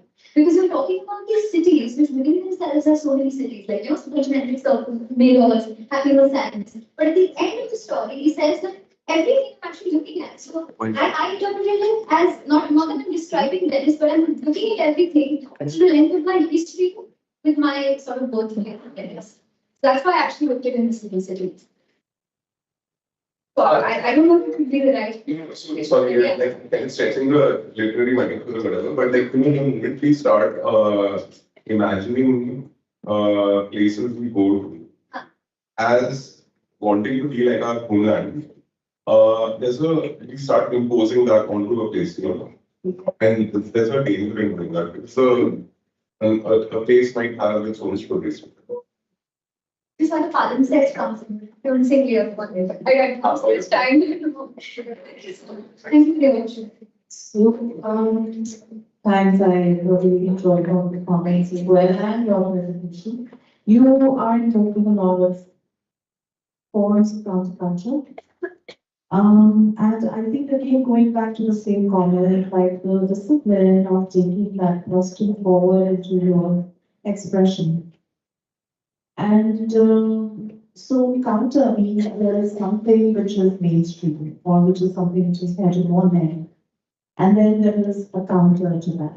It's always in relation to something which is established. I'm not getting that establishment to which you counter. And counter is maybe, it is not always all encompassing. It does a little bit of, crawling, it may be destabilizing. In all these expressions, you see there is something which is established and you do act on that. And one of the ways in which you can address that architecture is take one of the most celebrated, most commonplace, most mainstream architectural project, an object, place it where you want it to place and do a counter to that might be one of the ways in which you can address this thing. So you do not get lost in these various forms of art forms and movements and all that. But get to the crux of the main thing, what is counter? And I just want to use one example, and we are running out of time, kind of step with it. And this is like a way we're discussing the door and where he is. There has been, historically speaking, a lot of counter measures in architecture, and especially like I'm studying Lucknow. So Lucknow was the place where colonizers wanted to come and grab the land and so on. And so the Nawab at that time budgetly created a palace complex, which made the gaze, the panopticon colonial gaze, it shut it out. They just could not understand what it is because he made fake windows. And he's like, come participate in my core, but everywhere around you see fake windows and they just don't get it. Like, what the hell is going on? It's highly theatrical. And so, but the thing is, he's creating a palace, which is a very mainstream thing. And so the people who come, they expect the same thing to happen, but it's not happening. And that is the counter. So you understand, I think you have to understand your problem a little bit more deeply than getting lost in these many versions of the same thing.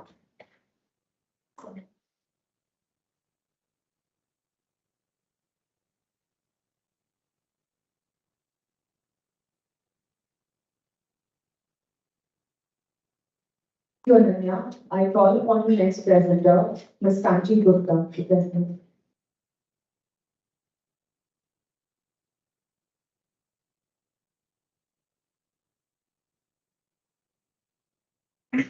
Okay.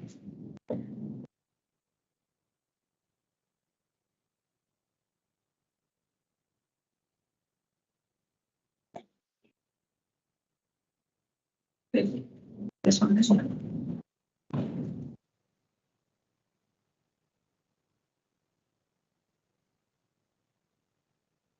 And we have to fix this. Next. Can I get this? I see. I don't know. This next.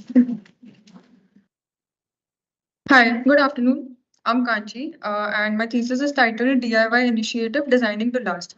So I started with very simple questions for the research. The question was, what happens to a building after it is built? How do people actually respond to spaces built for them at some point by some random people? What are the factors that affect a building throughout its existence? And how much of an impact can design really have on the build form?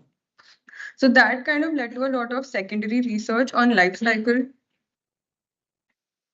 how a building changes through time, a lot of material analysis studies, and the impact of actually taking care of a building and how it affects its life cycle.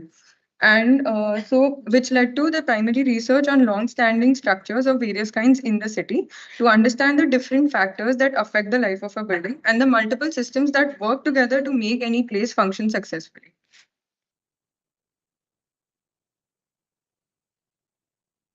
Okay, so learning from all that research, I started looking at design by looking at the different stages that are a part of the life of a building. So first, starting with all the things that have to be looked at before making a building. That includes all the design stages, technical considerations, FSI calculations, material analysis, and kind of setting out maintenance routines or a manual to tell people what the building is, how they can look after it, and kind of help people understand the space they're living in. And that's the first stage. The second step is the operation and maintenance period, that like all the things that happen to a building during its usage, like after people have started using the building. The next stage, which also kind of comes along simultaneously, is the stage where the users start changing and adapting the building to their needs. So that's the change and growth process. And the last is when the building has fulfilled its purpose or it has to be demolished for some reason. It could be anything. So those are the main 4 stages. And okay, so design wise, I looked at all of these step by step. So I'll start with the first step. I talked about all the technical requirements, the design requirements, material studies, as well as laying out a manual. I'll go into detail in all of these. So, but for the design stage, there are 4 scales that I've looked at, because a building does not exist in isolation. It's a part of a larger neighborhood, which is in turn part of a city. So there are 4 scales: the master plan, the site that I'm dealing with, one particular building, and the unit level. I'll go into detail in all of this. And the site I've chosen to do this is Abhyodaya Nagar, which is an Mahada colony located close to Cotton Green. It has been up for redevelopment since quite some time. I chose this site because there's a need for mass housing. It's a very prime location, so there's a lot of pressure to build very high densities and need for affordability and for the buildings to last. So I'll just diagrammatically explain the whole process. Okay, so this is the existing site with the plot boundary. While designing, I looked at the road networks and redid the road layout to increase connectivity and access the site better. The larger plot was further divided into smaller neighborhoods to create more manageable neighborhoods. Next is, so initially there was a large garden in the center, but I have distributed it through the site for better access. So instead of providing car parking under every building, there are parking blocks consolidated, and you only have, any building is within 100-meter radius of a parking block, and this is also done to make the internal roads more pedestrian friendly. This is the rough footprint of the built mass that will come after the entire redevelopment. A lot of social amenities are distributed throughout the site to encourage variety of usage and interaction at the ground level. And within this, one plot was selected to detail further design. So this is that particular plot. I wanted to give importance to the ratio of the built environment to the unbuilt environment, because there are a lot of interactions that happen at the ground level, and if the building goes too high rise, those relationships are kind of broken. So next, this is the total mass that has to be built while taking area considerations. I wanted to only build G+7 maximum, and within this, to create better ground level spaces and to bring in better light and ventilation in the whole site, the buildings are terraced. The ground level is very important for a lot of different kind of social communication. So the ground is very well articulated, and the interaction between the building and the ground is a good transition from public spaces to private spaces. And this is how the final massing kind of looks. At the floor level, in an individual building at the floor level, there's a very simple rectangular grid in which there are rectangular units which allow for flexibility of changing unit layout at any particular floor. And also these are doubly loaded corridors. Ducts are placed along the corridor to make it easy to change unit position on different floors. The corridor spaces are very essential for social life, but can be inhabitable. There are breaks, there are these breaks created at every floor at regular intervals to bring in light and ventilation into the corridor. And along with the break, there are double height spaces created to promote social usage of the corridor as well as to promote interfloor interaction. The staircase block is pushed out of the building to make it an important visual element, and the mid landing of the staircase block juts out of the building. So and there's a seat added there to allow people to sit there and spend time there. So it becomes an important social element as well as a visual element. Since this is a rehabilitation redevelopment, there are rehabilitation units as well as sale units.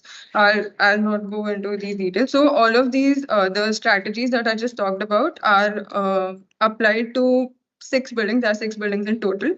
I'll just like quickly run through the detailed breakdown of all buildings. It's just the number of units, kind of terraces and connections formed, the circulation blocks in every building, and the public-private spaces at different levels. So this is how the entire design comes together and sits in the context. Different public, private, and semi-private zones are created to allow for many kinds of interactions at the ground level. The terraces become a kind of private spillover spaces and can host a range of different activities throughout the day. With this, in the larger timeline, the technical requirements and the good design part is taken care of. The next stage is operation and maintenance. So the life of a building actually starts after it is built, after the construction is done and the people have moved in. Things start happening in and around buildings, which directly affects its condition. So for a building to have a long-lasting life, architects and designers must consider the practicalities that arise during building's day-to-day operation. Future maintenance work should be carried out with ease and speed. Okay, next. This is the change and growth part. Buildings never remain in the same physical condition as when they were originally built. Users are always modifying the spaces according to their needs. And buildings have, they also have to endure the environmental conditions that are also always changing. In order for building to be functional for a long time, they should be able to handle these changes and grow with the users themselves. During design stage, a range of changes should be envisioned and methods should be incorporated. Methods should be developed to incorporate these upgrades in the future. Lastly, this is the end of building life stage. Every building has, like, it has an end, it has to be broken down at some point. So instead of just demolishing the whole thing and all of it going to landfill, buildings can be designed for demolition or deconstruction so that all the material can either be reused or repurposed in some form or the other. And lastly, every household should be equipped with a comprehensive guide detailing the layout and identification of items within the home. This guide should be a collective effort among architects, consultants, contractors. And finally, what I wanted to say was good design is not only about window dressing. Creating good buildings, especially homes, require thoughtful design to ensure external attractiveness, to build in flexibility by providing good space standards, to create layouts that work well, and to ensure new homes are easy to maintain and cost effective to live in. That's it. Thank you.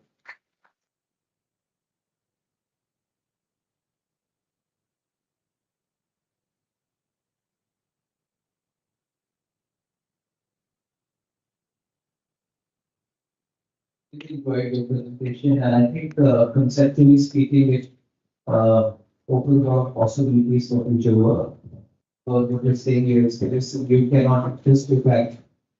I don't want to just look at building a product, but I want you to imagine the life cycle of the building. And I think it is conceptually a powerful thought.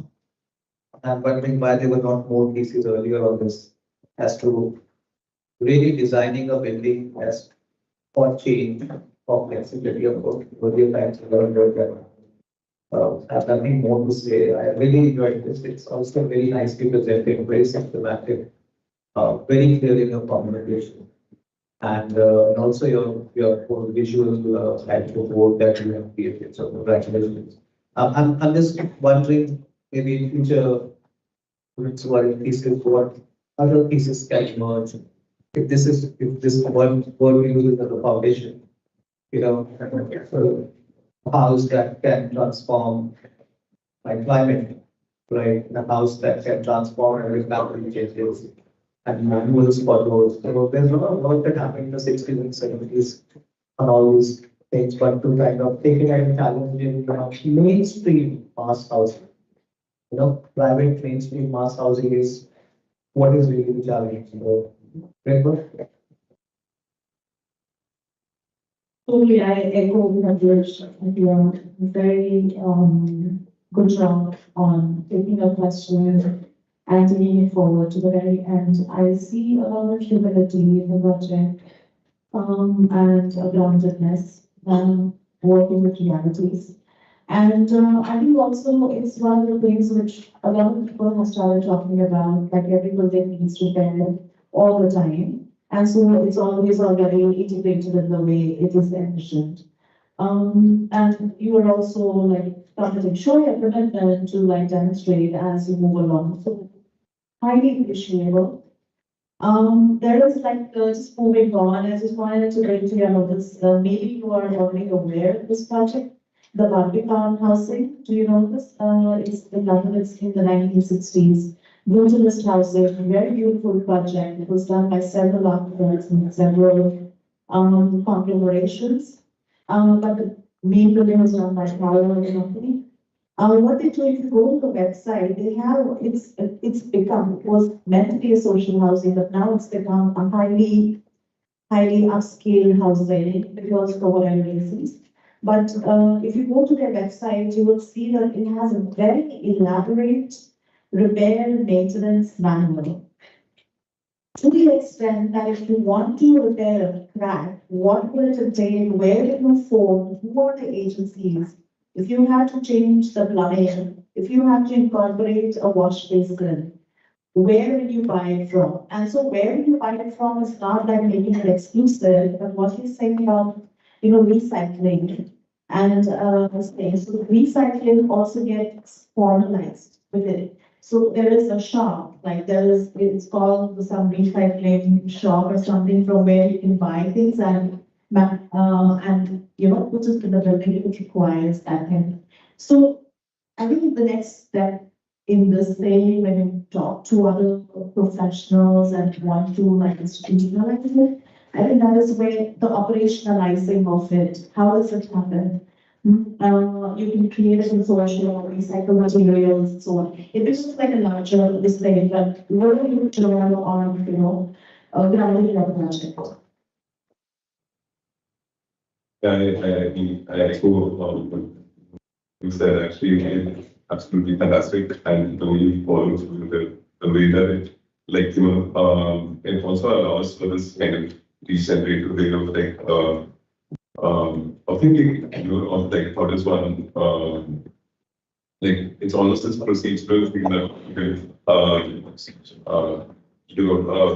bring to other kinds of practices as well, like really beautiful and the way you kind of put it.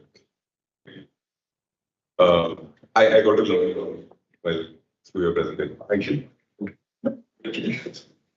I think what I like most about your project is that this is a very humble attempt to unseat the architect from the position of power.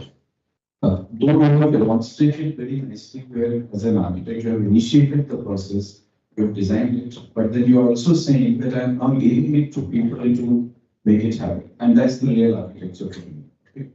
And in many ways, I find this is the most eco-sensitive way of approaching the project. You are already talking about, except that I didn't agree with your the last end part of the statement when you mentioned that the life of the building starts when people, it's built and people occupy it and then they use it and change it. And then finally you need to demolish the building. When I would like to cut that demolition part out of it. I would see that if it could also be transformed into some new use as per the time required. Because then you are completing the whole cycle of being environmentally very sensitive. So congratulations on that front. I think this is a very nice example, I think, for many of the students to say that how you are addressing that whole larger question in a very humble way. Saying that I'm allowing people, nature, birds to come over and take over and create that architecture rather than me specifying that this is how the whole world should be. So congratulations for unseating that architecture on the top.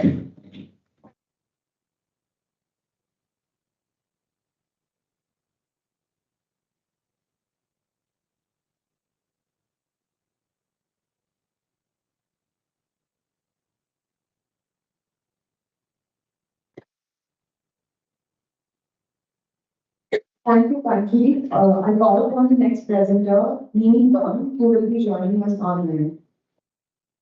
I request Neil.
Neil,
can you turn on your mic? Neil. Yeah. Neil. Can you please turn on your camera? Yes, done.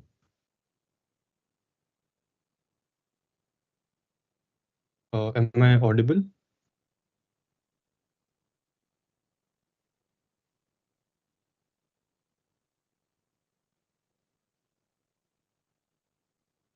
I cannot hear any one of you.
The screen is paused for me. I cannot hear you all.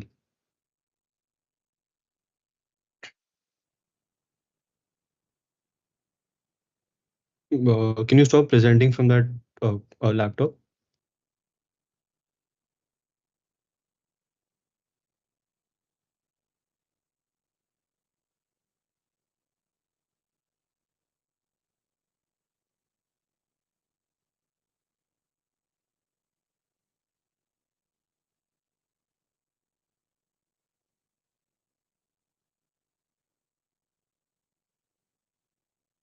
Okay, so yeah, it's a challenging project to have. Also, one I mean, this thing about revisiting the project of the past is always not very. Whereas you do want to call out from today's perspective, because so much water has passed. From today's perspective, you want to call out what was not right, whichever way. However, you want to acknowledge that time when this was made. So this is a time of nation building, the first example of modern city planning, but also of future modern institutions, right? And then the question is, how do I look at this project now? So one approach is well, remove it, like life matters when it comes up. You remove all the old stuff, you remove all reference to it. But I think this, and it was very interesting when he said that we made some certain buildings and then finally decided to go subterranean. I think even though he's not said it, but he's saying it that I want to embrace this history and problematize it to the point that there is a value to it. There could be a discomfort, there could be you could call out, but I want the world of today to add on to this project. So perhaps what you end up doing is to kind of question the sacrosanct nature of its temple-like quality. And you say that I allow, the fact that you allow nature to go through, you allow people to go through itself is just symbolically a very, very interesting statement. It's a tough call, a very tough project to do. But I'm quite appreciative that he is trying to do it in a very restrained and a reflective process. I think the challenge is when you start adding anything or doing anything to a project like that, what is the basis for it? So I don't have much to ask him because he's done a great job.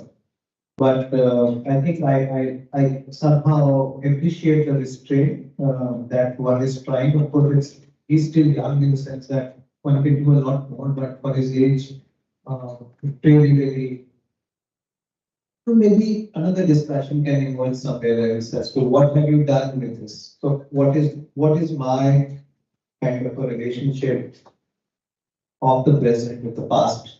What is the theoretical categories that begin to emerge now? Perhaps that's a much more conceptual discussion and one can reflect on that. We can all think about it. So that's what I have to say.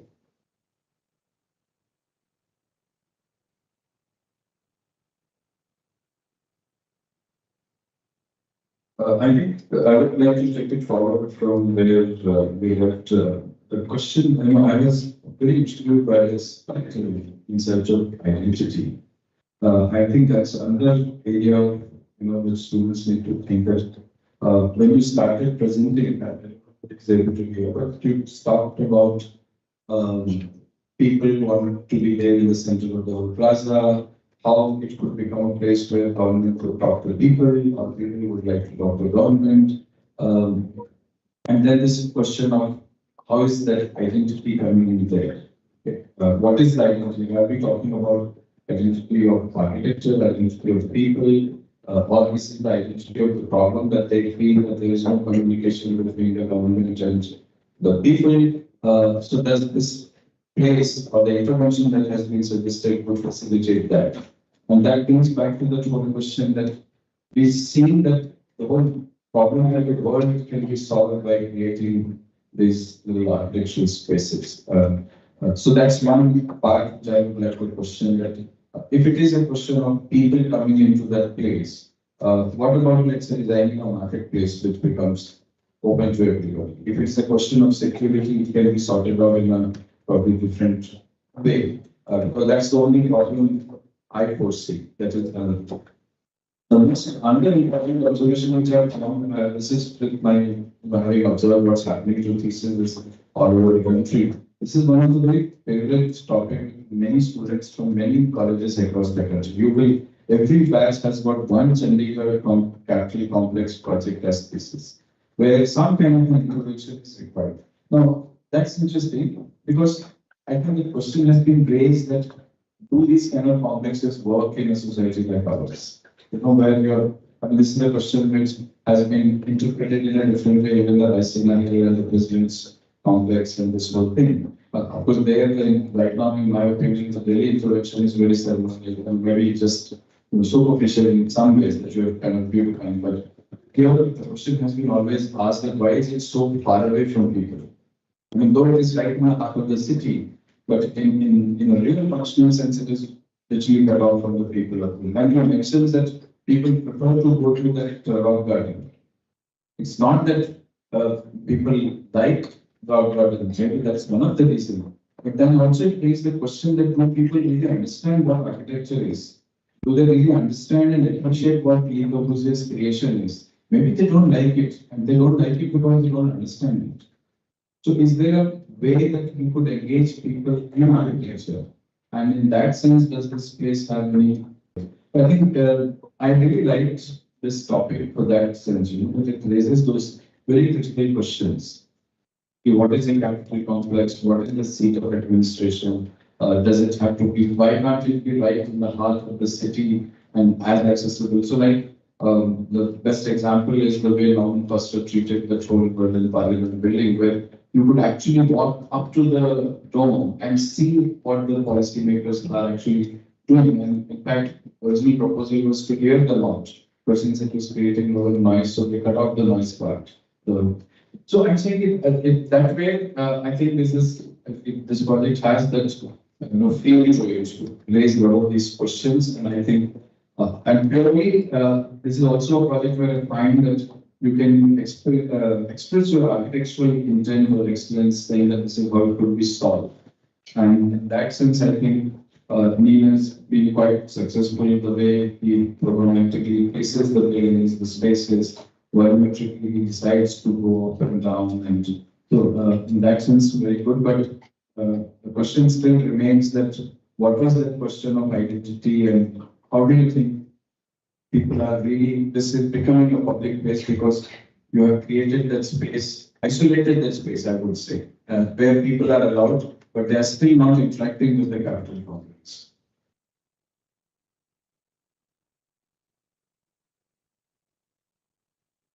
Do you want to respond, Neil?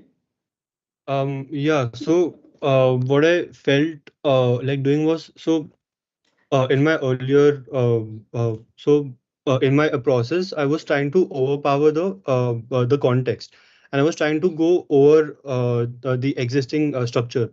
But then I felt that people are getting close to it, but then still not responding to the actual site. And meanwhile, my building is sort of creating a scale which is still very unrelatable for the people. So I thought that in my later stage, I can sort of go close to it, make them see it, make them feel it, but not actually like get into the areas of it. Yeah.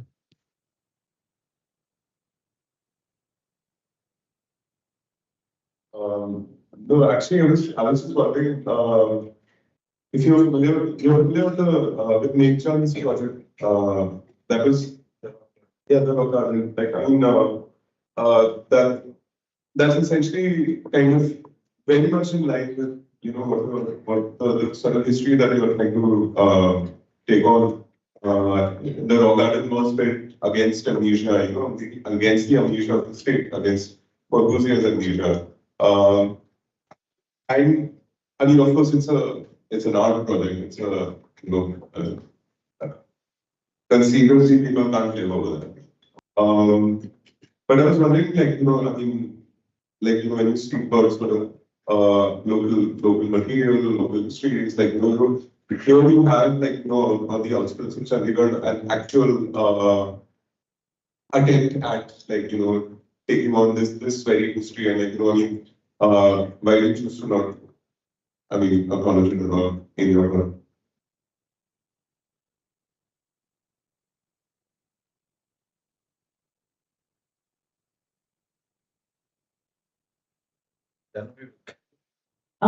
I actually did not have much to say about this project that most of it has already been done. My response to your intervention was a little different from the other panelists. I thought it was a looking away from the object. And I thought that was your way of contesting it. So it's like, because that thing that you create is by itself self-referential.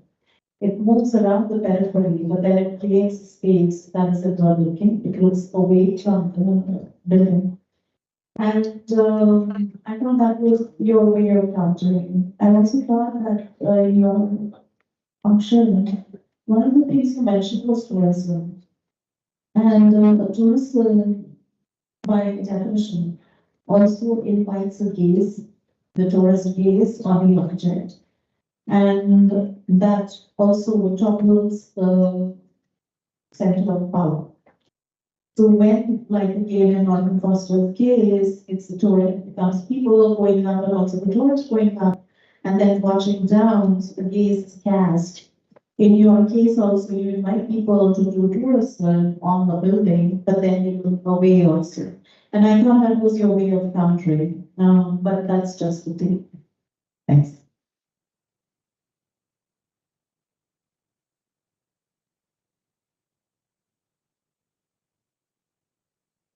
Thank you so much.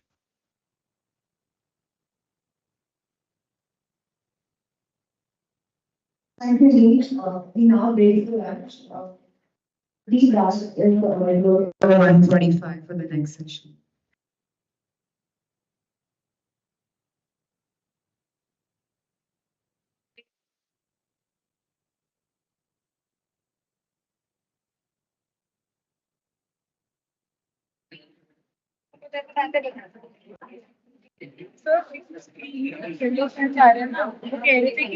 हटा के वापस से set करना पड़ेगा photo भी आ हाँ screen का बाद ही चलवा सकते कृपया कुछ कॉपी करना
इन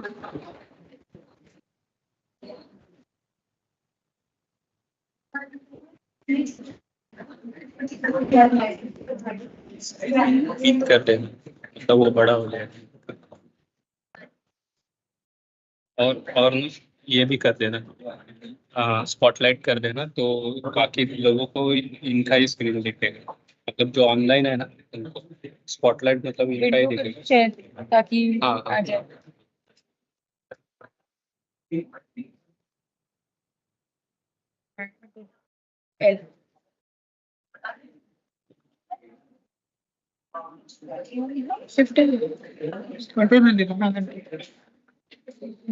Being in the post. ठीक है डन लग रहा है डन लग रहा है उसमें ब्राइटनेस कम है स्क्रीन की लेट्स स्टार्ट हाँ वैष्णवी आई announce why is it not going नीचे करना और you have to scroll or you press button press करना हाँ सही है आई करूँ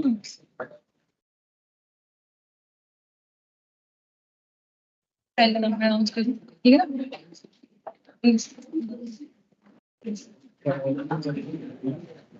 So next we have Shantanu Pure. Hi. So we are in the contemporary India. Like it's been 7 decades now after independence, and there's no particular movement in architecture that the country seems to have developed. Like the third world countries, in most majority of the world, they are following a movement in some sort of way. We are not interested in nothing, but we do see monolith which is coming in, which I would like to say it is universalization in making architecture. So these monoliths they are kind of appearing in every region, every state, and basically these occur due to the economic conditions and the free market and the technology which is coming in and helping it to occur universalize everything for making. So what I personally feel the problem with this making universal platforms is they don't usually respond to the context inside per se with respect to having respect for the timeline in which human intervention takes place and how taking inferences from stuff has happened in the past and then making a platform ultimately. So there's no sense of collective memory, but yeah, these are functional in some way. One cannot overlook what the advantages are that are brought by ever-changing technology, but we'll have to be careful in using technology in creating forms which somehow make platforms which invest for humans in a larger perspective of time to have to build in the timeline of intervention, per se. So this thesis tries to identify specific regional characteristics of a particular region in terms of harnessing some characteristics and then having a process to make platforms in that particular region in a geographical location, space, and time. So this thesis tries to have this application of this process with the site for the Segri. I'll just give it that guy. So while I was discovering space making, I went through certain text. For example, the classic Aldoro scene, city and the urban artifact, which introduced locus and collective memory, like the relationship between the urban artifact, which was the historical monument per se, but in the urban fabric, and then the tangible and intangible aspect, the relationship it had with a person moving through the city. Dewey can also mention it in his essay of monumentality, while he calls it as a spiritual quality in a structure which can only be conveyed through via how one feels and its eternity. It cannot be added or changed. When it's built, a relationship with it is set. Then the word phenomenology came from the German philosopher Christian Nobel Schultz, in which he helps us define how tangible characteristics somehow, like the scientific data, somehow limit our things of how two geographical locations per se have to be compared to each other. So maybe phenomenological or the intangible aspects of a place can help us creating more points within that to make further more distinctions within that space. Then Kenneth Langton also in his essay of critical regionalism, which he mentioned there are two types in which how one engages one with the site, which he falls to a variation, culture versus nature, in which he talks about the regional culture and the landscape characteristics of how architects kind of intervene in that. Alvarado, Raj Reval, and Joffrey are the classic examples of that. Visual versus tactile, in which there's a more spiritual, sensory engagement with the site, with the how we experience the site and the site. So Talamando, B.V. Doshi, and Anand Rajapas, I studied the works and how they kind of worked around it. I'll just briefly tell you what learnings that I had. Alvarado kind of took inspiration from Finnish landscapes to somehow got an identity for the Finnish landscape scene, architecture scene himself. So he kind of manifested the learnings into tectonic experiments, like making the famous steps in which how blended into the landscape in some way. After returning from, London, Raj Reval kind of explored, like he had a Western education then from AA, then he came back and then he explored Jaisalmer housings and then temple forms and then kind of abstracted plans of a thermosikri for making lattices. Maybe it took place on the facade, or maybe it directly took abstraction into the proportionality study, could turn into making of a plan or something. Tadawando used this, like he wasn't trained as a conventional architect. Maybe he used his Zen Buddhist movement and fused it with modern contemporary learnings and then created modern architecture, which he says he wanted to create Japanese forms based with modern learnings with concrete, glass, and steel. Then B.V. Doshi too. Yes. Okay, so all right. So basically, these learnings I extracted them through and then applied it on my side. So you see my cursor? Sure. So basically, this is the famous Jami Masjid, the Buland Darwazas here in the Imperial Complex. This is the sandstone ridge with the fortified region. And then my process is like I learn through the theoretical learnings, and then I go through these complexes, then learn from architect sketches like Louis Kahn and the stuff I mentioned earlier, that how did they extracted learnings from the site. And then similarly, I go to the complex and then make my own toolkit and then kind of manipulate it to make my form making process. So these can take place in the sense sculpting landscape. And so this is something while viewing the terrain, while you are moving around the sandstone ridge, like experiencing how the built and unbuilt work together, how the slicing, how softly the sandstone kind of slice through the landscape, how the built form kind of engages you. This the one in the top left kind of tells you how how the hard and the soft thing comes together, the relation to the sky when you're above, how follies kind of, how the monolith kind of is broken down by the sky, something like that.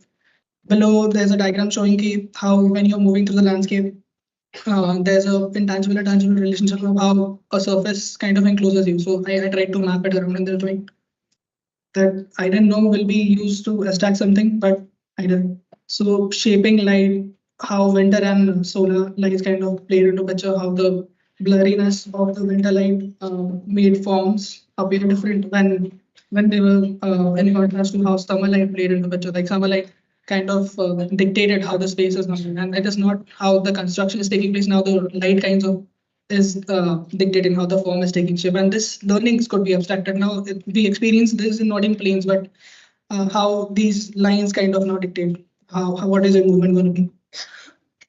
Then expressing gravity to water. So the architect was very intelligent in harnessing water in some way, and storing it, and that it reaches into a cone. It's a simple task, but he kind of takes us up and down. Like it's like the whole complex is surrounding you with water, and there's a tectonic play within that.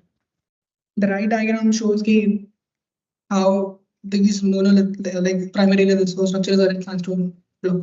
So how these follies kind of sometimes they're subterranean, sometimes they come up and they kind of help you navigate through the building. Similarly, intimate encounters that I had, feeling of weight, how surfaces kind of opened me or squeezed me through. And then this is a diagram showing that how can I create my own matrix, like using light or maybe proportionality of the building, or sometimes construction can take place within an intermittent counter, but the light can take place with water. Then I get a matrix, and then this matrix can help me make build forms. Like a model which help me extract certain function to it later. Which maybe sometimes be purely an experience, or maybe a function can be assigned to it, or maybe they have to be worked upon. So this diagram shows that I'll go through the building, but this diagram kind of shows that how these models extracted from the toolkit and how they are stitched together to form an architectural articulation. So my building kind of sits in the lowermost region of the sandstone ridge. Like you take the traditional path of going to the Jama Masjid and exiting, then going to the Imperial Palace, and then from the mid you come to the Dark Bungalow. This is the British building. Then from the Dancing Banadri, there's a walk where you move down. So I've given my building there. The programs are there's an intro space. The program consists of exhibition spaces, workshops, an auditorium for Sufi music. There are some experiential follies, restaurant block, and there's a library block. So you enter through the intro panel in the lobby, then you go to the first region, the light blue one, is the permanent exhibition space, and then there are light offices around it. Then you escape the building again. Then there's an auditorium block here, the workshop, the temporary workshop worksite. And then restaurant block, the Archaeological Survey of India office, and in the end, it's a library block. The building is subterranean in nature, with certain forms popping out. Sometimes they're going in, and water being sculpted out intelligent, like strategically, so that it gets collected at some point, and such experiences can be made. These diagrams this diagram kind of shows that movement within how the structures kind of stitch together, how the experiences stitch together. But when I go through the planning section, it'll be better than. So this permanent exhibition space, I kind of had to use stone and light in some ways, the mass of the stone and light in some ways. So I sculpted the skylight in such a way that this mass of the stone can be captured through the light, and then it opens up below here. The person kind of open, there's a small amphi kind of a thing made, which is built with blocks and models. All these diagrams came out from the toolkit that I made. Then in this section here, you see that how water has been taken down and then channeled out. I have a water diagram for you in the presentation too. Here, after exiting the permanent exhibition space, you come out at the upper level, and then you see the restaurant space, which is interacting with the view below, and the subterranean characteristics of the composition which is taken below.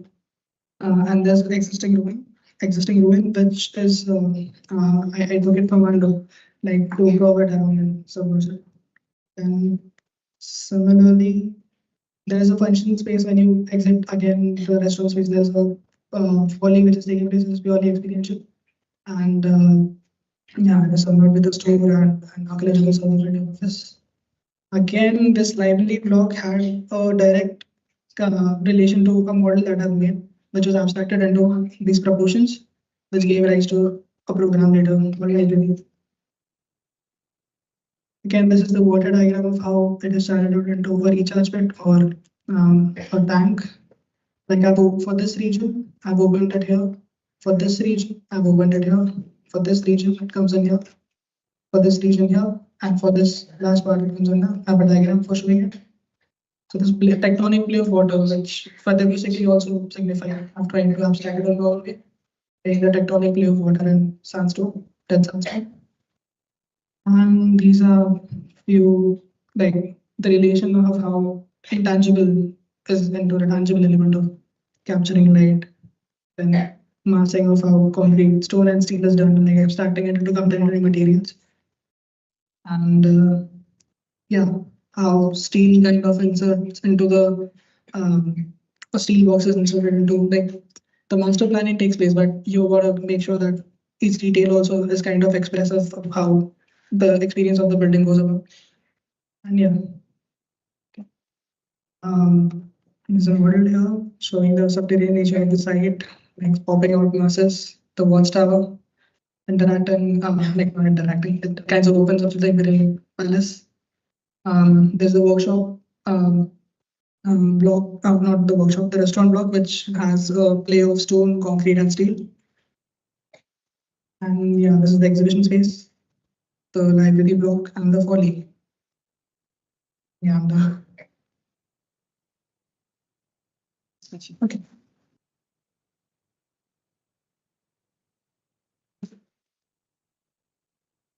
Thank you, Shantanu. The floor is now open for discussion.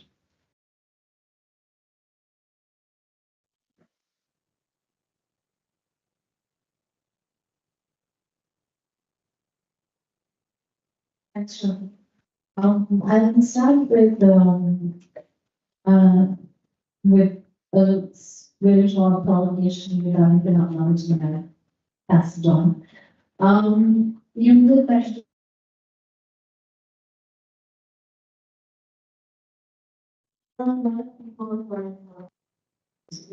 Tools and then also mentioned critical regionalism, and a lot of people are coming in this day. I think insufficient knowledge tools is a philosopher. So be mindful of that. He's just borrowing philosophy and building on that. But I think something to think about, and not responding immediately to your project, because I think we want to have a larger conversation. If there is a still place and genius both side that not choose and hyperbole for it, we're interested in. There is something which is always already in the place because of how the place is. Which means that the ecosystem has a genius both side because of the way it is. And that is the issue of phenomenology. That and its invasiveness. The moment you put something there, the genius both side changes because then it becomes something else.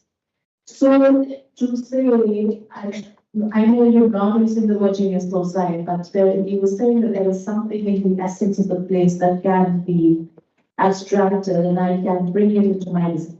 But I really feel that it is precisely its invasiveness that which refuses to get condensed into the form, makes such projects very difficult.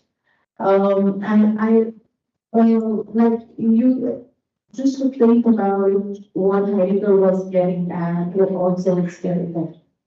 A white guy, this is my feeling, that uniformizing it for the rest of the world is also problematic, but we're not good at it.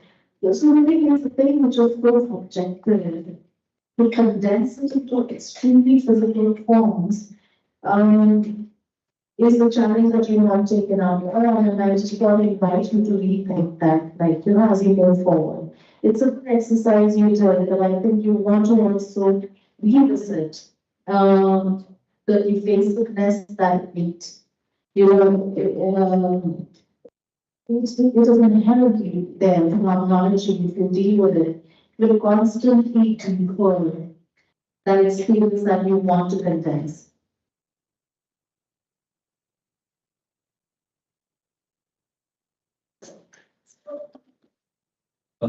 I just had a few quick answers to purely architecture. The Renaissance country located, I mean, all of us have studied history of architecture around Sudan. We have been given the classical description of Mughal architecture and the monument that it has become.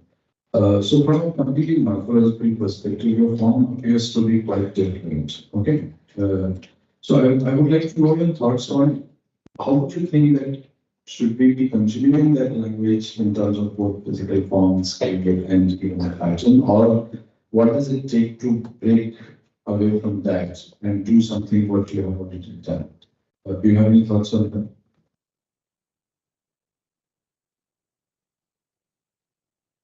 In some way, what the whole thing. I don't think you can really well and simply really talking in some way, like the timeline that I talked about. I think we move forward and we do take investment. It's kind of, you can't kind of take stuff, we do honesty. You can take stuff and then kind of give your own way. Like, for instance, we'll be stuck in the loop. Like, because at some point of time, in Bangladesh, for example, we come kind of when we South Asian context then kind of have this South Asian context in this process, this generation, and then he kind of like this person differently and I am never in Bangladesh, we see there is like practicing like KRVIA like they have abstracted themselves, they are doing language, but they don't like we see there's a interconnection and we don't have to say that they are speaking. Like I don't think that personally. So I don't I do feel that you have to look and we expect but you look at the future of how you understand and then you look at it. Like when designing I wanted this function thing and I don't want to make stuck in the loop. That's what. I mean, for the points, I mean, just to conclude, it could even be the way you would use the materials to build. Keep aside the architectural form, but the wall thicknesses, how you would actually do load-bearing structure. That could also be a continuum of certain kinds, whereas the language of planning and the architectural form are two different.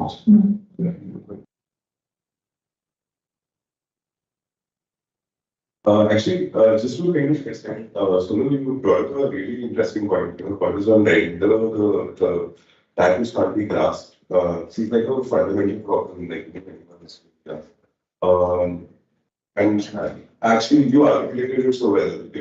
Just to like extend that a little bit. What if you so if you think of the idea of abstraction itself as a Western import, like coming from the West, and then we are somehow in you see the progressives and things like that. Somehow trying to insert ourselves in a taken language, in an imported language. Let's say there is no such thing as abstraction, right? It is all representation, right? Then in that language, because like when you take concept art or you take the so-called Oriental inflected abstractions that like Shantik and like people like those are representations, abstractions. Now if you take that logic to architecture, what is happening here is that is representation as well, right? And what is being represented in street, apprehended, or like consider. Like it's not merely a stylistic plunge. It bears history. Okay? And another pitfall that kind of arises, which is another sort of neoliberal import that comes in, is that like we are told that once you are represented in popular media, then you somehow have become emancipated, free. You are agency because you are seen. Just to kind of draw that to something like say something that like transparency, okay? It's a transparent visibility is actually transparent, because the moment you are made visible, you become the object of scorn, right? Representation has a deeply violent, registration. The whole idea of like, even when you look at how, say, the UCC is being implemented, it is completely based on registration, on representation, like, knowing who is being seen, visibilizing communities that might, or even ways of being that might benefit from being given. So then how does one like intentionally deal with that messy history of representation, right? Like, We're working on the raw format of like in the sense what I'm trying to say is there is no Tabagarasta. We can never really go back home, like almost so that. I want to respond to that. And I think it's exciting projects like these, where that thing which you want to respond to, or like, and you're responding, first thing you want to do is represent it in a certain way. I don't know if you, I'm sure you're aware of the earth art movement. So the earth art movement is artists who are working with earth, or the elemental, they call it the elemental. And that they are not concerned about the form. They are concerned about the agency of the elemental. So that elemental doesn't want to flow, doesn't want to, fly away. The elementals are wind, water, earth, so on and so forth. So what do they want to do? You understand that, and they are position yourself, your body, or your artwork in relation to the agency of that elemental. So again, coming back to Antigo's worthy, it's like if it's water that is finding its way, and position my artwork in a way that goes with the water. So it is working with the agency, agency or the physical properties or chemical and biological properties of the thing that you want to respond to. And let that thing govern what you have to do. You don't govern and you don't define. It's an organic movement has several such examples, which are not just art projects. Some of them are also architectural projects. So take a look at that. You might be able to then refine your thinking in how do you then position architectural projects in a highly contextual site. Negotiation instead of representation. Yes, negotiation, and in which it is like a back and forth and constantly visiting of your own determinism. People think motion and how the thing is going to be, and looking in and someone looking out and looking at people how they are, and then putting the benchmarks. Okay, I feel how this is. Maybe I will put it in a sense. Something else will come.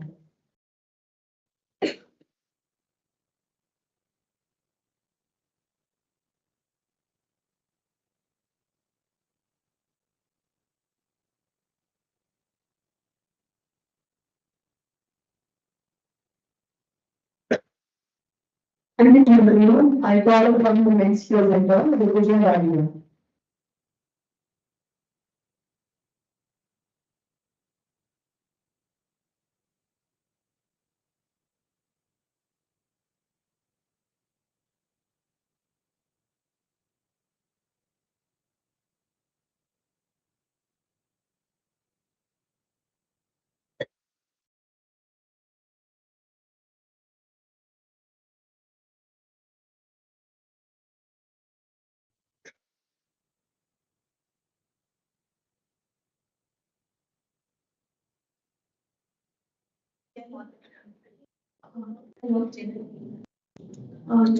So the reason is in the aftermath of abandoned landscapes. It started by looking at the series manufacturing landscapes for Edward Burley. He had photographed these various industry landscapes and actually post-industrial landscapes, which mentioned how the humans tend to change these landscapes for fulfilling the need, and either positive or negative impact the cycle resumes. So, and how because of the activation in this process, these have become the industry landscape.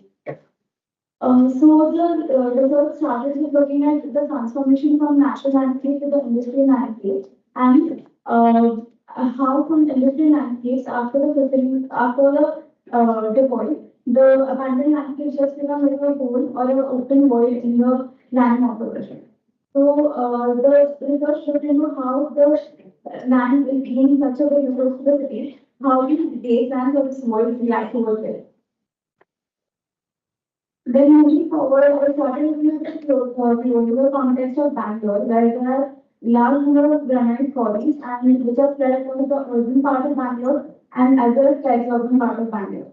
And there are problems or issues faced because of these quarries which are fixed because the scale not as a human scale, they are large scale and how this human like open world reacts to humans as well. So the case started with the on-ground with the urban world. So how in the city, these boys have no appearance anymore, and they're just filled either by the earth or they are just left as empty vegetated land. So they are either dead void or they are filled and they doesn't know essence of what their past was. So moving forward, moving to one such case of Sadar, which is in Bangalore, on the outskirts of Bangalore, which is near Bangalore Airport.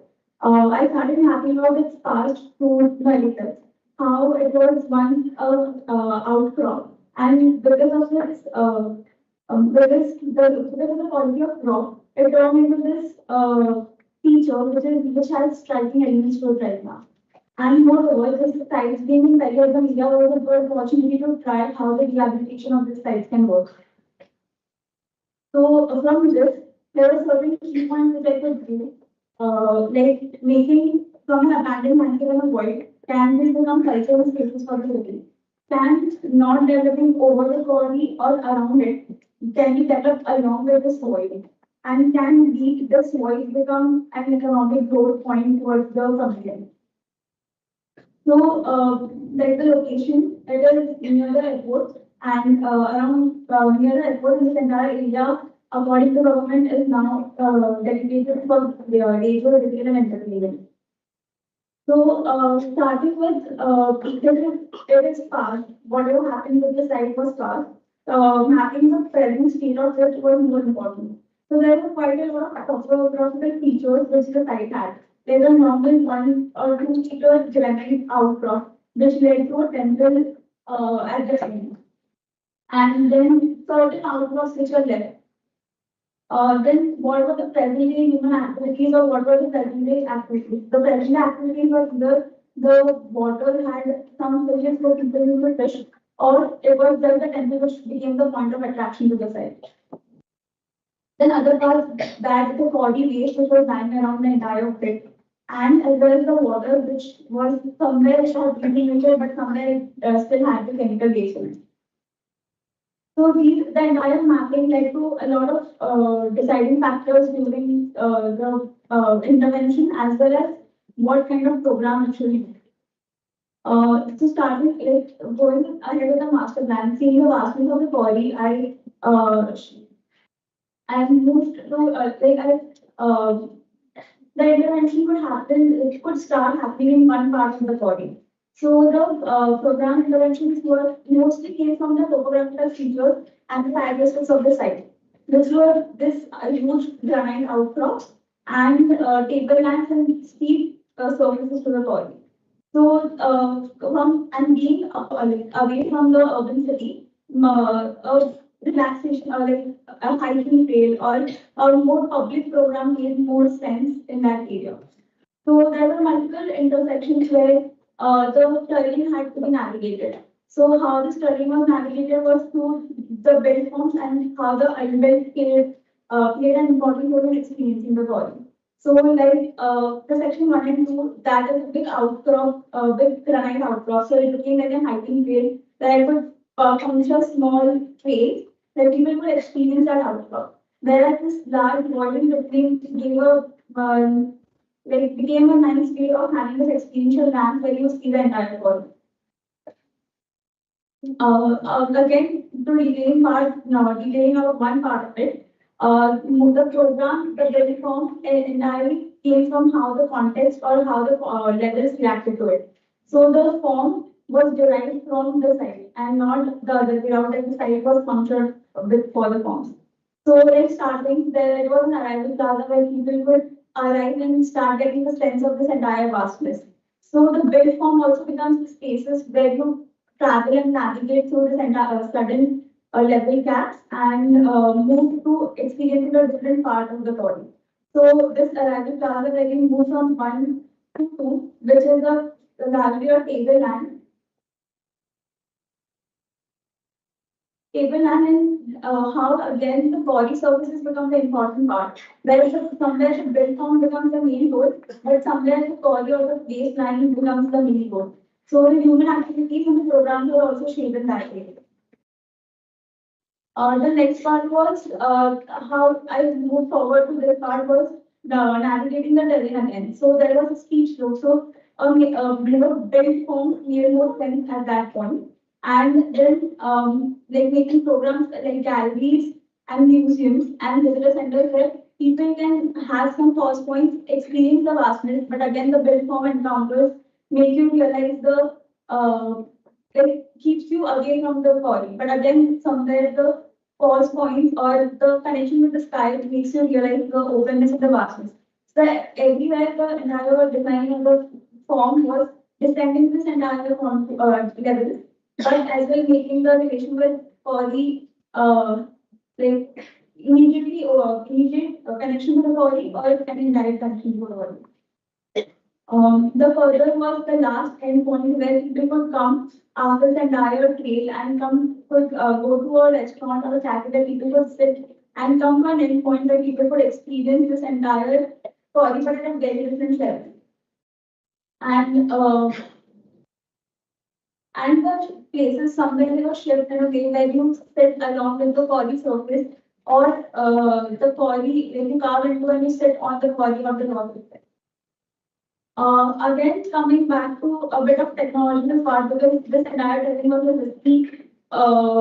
risky topography to deal with, and the water bodies also were quite of a necessity. So the mean was made that this entire body water can be filtrated and moved in circles, where even a village can be helped with this water and entire water system is then connected with the body and the outside. When again the essence was how to build in this hard rock stone that has its own foundation to itself. So again the edge points and where the build form was placed made the structure part important over there. That's how I would like to end that.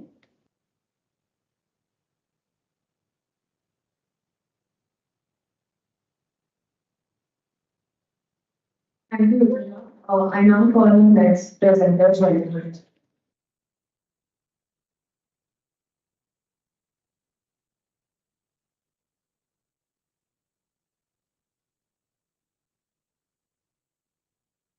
I myself challenge KRVIA. The previous topic is water quality for aspect transformation of agricultural landscape. I started the thesis with looking at the act of anthropocene. Further in that, I was manually looking at how volume development one can go to. Basically, zooming in and looking at the soil point, which are our industrial areas. It serves a requirement of large scale. Deciding on technology and how technical ecology has been altered after establishment of industries, what happens on such scale sites after the abandonment is closely and looking into. Further, I would like to say many times we try to move towards beyond basis in our social development by living behind unresolved issues. These unresolved issues and the factors are looking potential issues. Further, I'd like to take your presentation.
Are you done or you want to speak more?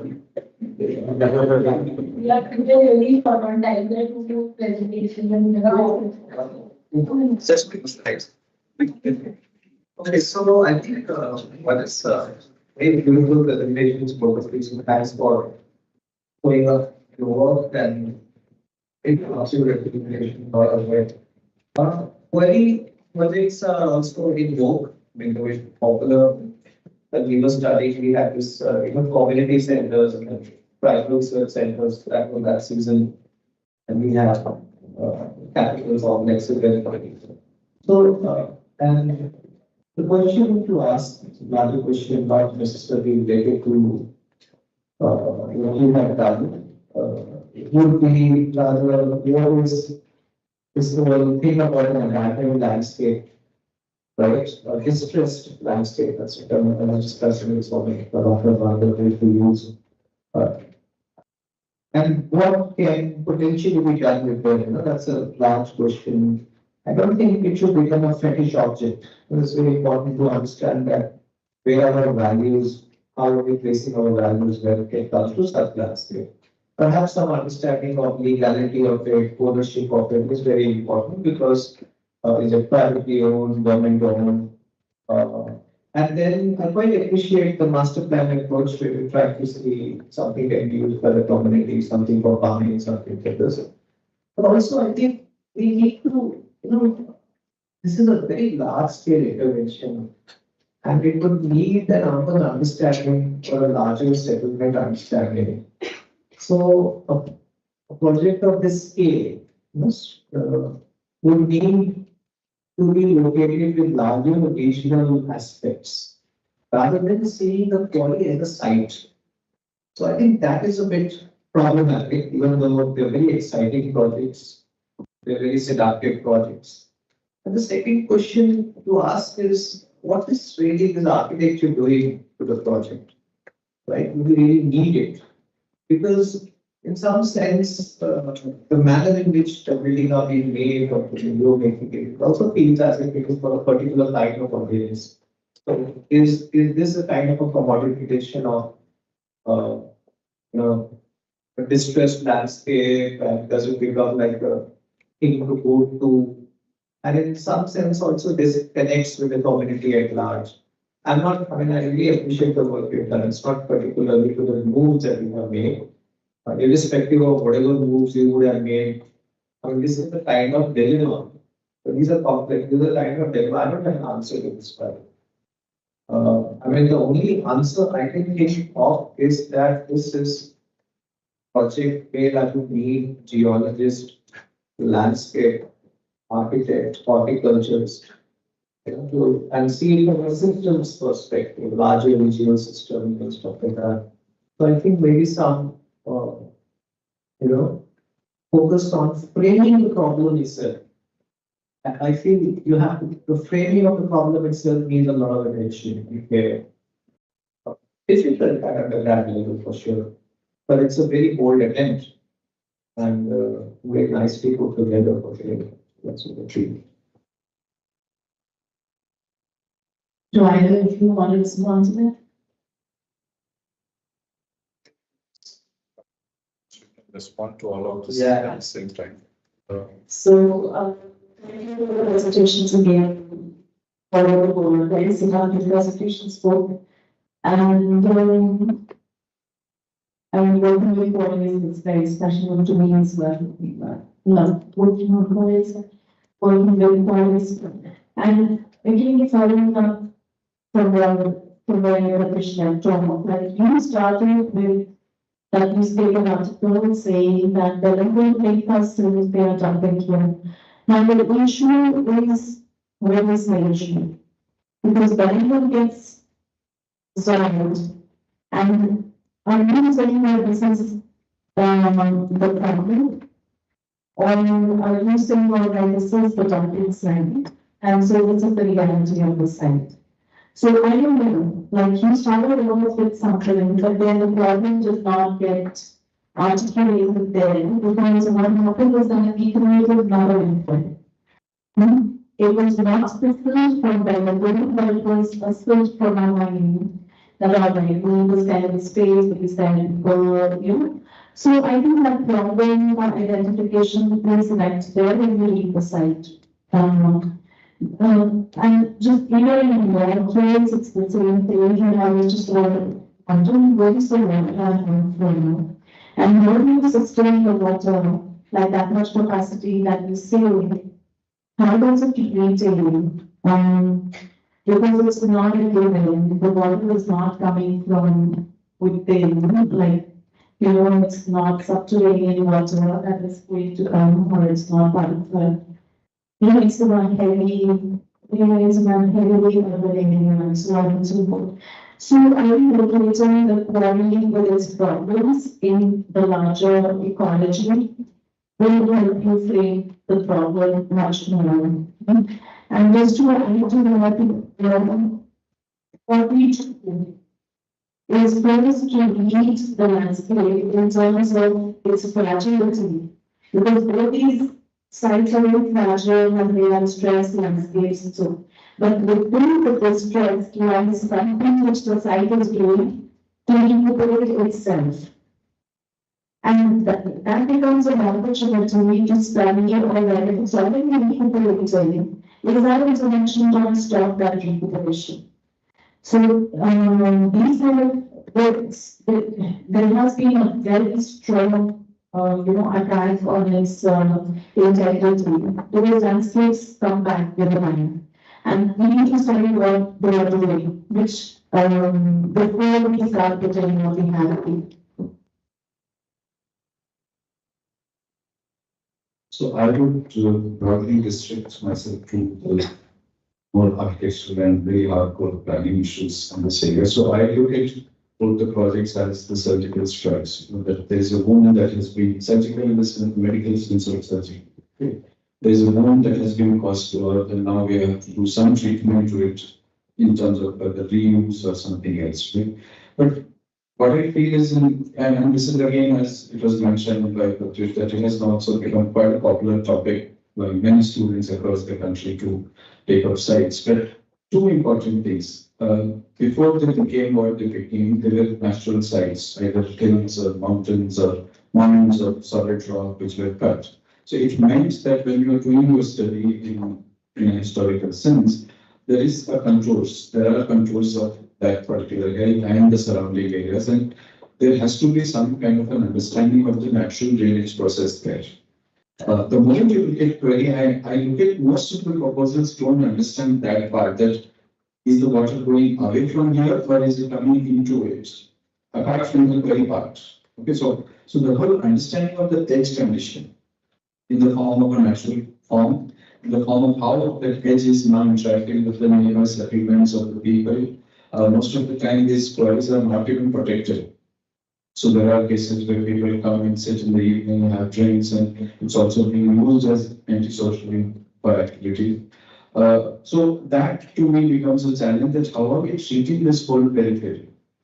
And in that context, how is your building actually located in that context? So that, and sometimes I feel that we tend to kind of romanticize this whole idea of, okay, there is a quarry and I'm supposed to use it in some way, right? But I could also look at it completely as an ecological issue. Obvious thing is to do is to make it like a water pond, but then like Sonal said, where is the water going to come from? So can it also be filled back with something which by itself is an ecological solution? Something can be grown, something it can be leveled up. So I'm just throwing you a whole big spectrum of ideas that why do we always get on to again designing a building inside, and where we feel that people would like to come and see, and what would they see? Then second very important aspect which comes to my mind is that, like you mentioned, that there are a lot of quarry waste which is still there. And what is that quarry waste? It's nothing but stone. Again, smaller or bigger pieces of stone lying there. Then why are we even conceiving a kind of architecture which is not belonging to that area? It's all concrete. In your case, I don't know where is that red coming in from. Right? So to me, even as an architect, I would like to look at that sensitively. That does it really belong to that? So am I not again consciously creating something which is becoming attraction? And then I'm running an attraction to do what? To say that look at the quarry, which itself was not something which I would have ideally liked to create. So this is something very critical way of looking at things, to understand that even if we agree, let's say, create some kind of built form there, can it really be there in all its sensitivities, rather than becoming a kind of a showroom piece that okay, come and look at me types. So that's my observation. Of course, then it's a whole different discussion that why should people come there? And I mean, the very interesting, not just Bangalore, Hyderabad has got a lot of these hills which are being broken down and all that, and suddenly government realized that it's not a good way to develop the city, and they asked us, and we realized that there's such a huge film industry which is using these quarries to do all those ad scenes and all those, and it's becoming a big money making thing. Sometimes you, as an architect, you don't even visualize that what all people are ready to do with it, exploit or to sensitively engage with it. So that's the question really.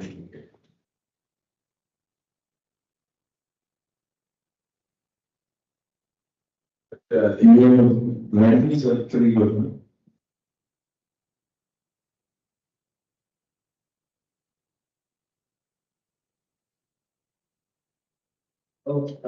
Basically, I started the thesis with a site location, mostly, but actually reside in the region. It's like 5 kilometers from where I reside. And I've seen this the region being in the lower line belt. So what I was saying is it negative in terms of how much floods and those things come into. I was actually looking into how I can get a spawn scape or something where I can draw water into. But as the site like in the industrial area, the site is actually exploited by the people itself. But these bodies are also the people also need there are the water requirements for the people, and they are actually built concrete walls around the one of the quarries, and the water has been stored and used by water like the agencies of water that they can sell the water. So the idea actually I drew it from that how I can get the water. There's a natural stream which comes from the Tunga River, which is like a forest which can speak very lucky. And so from there, I was actually looking into how I can draw water from that stream.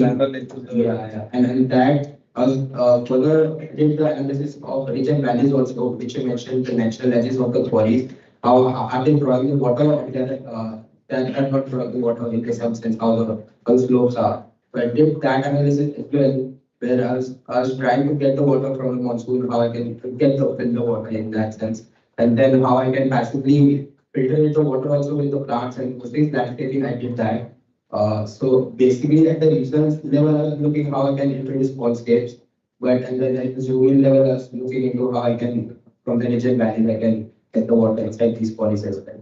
And coming to the architecture, I was actually when you experience the site has very bold, sharp cuts of the edges are very much shiny, the muscle drop very much it shines. The sharpness of it itself is pretty to look at when you experience the site. And from that, I've drawn the architecture, the building actually becomes like a stark element which sits inside the quarry, but also it's an initiator for the people to come back to the quarry as well, because now there's a boundary also in some sense that people are using as a garbage space it's a disposable area for them most of the time. Because I'm looking to how can build the connection between the quarry and the people, so that darkness which attracts the people into the building was one of the move I was looking at.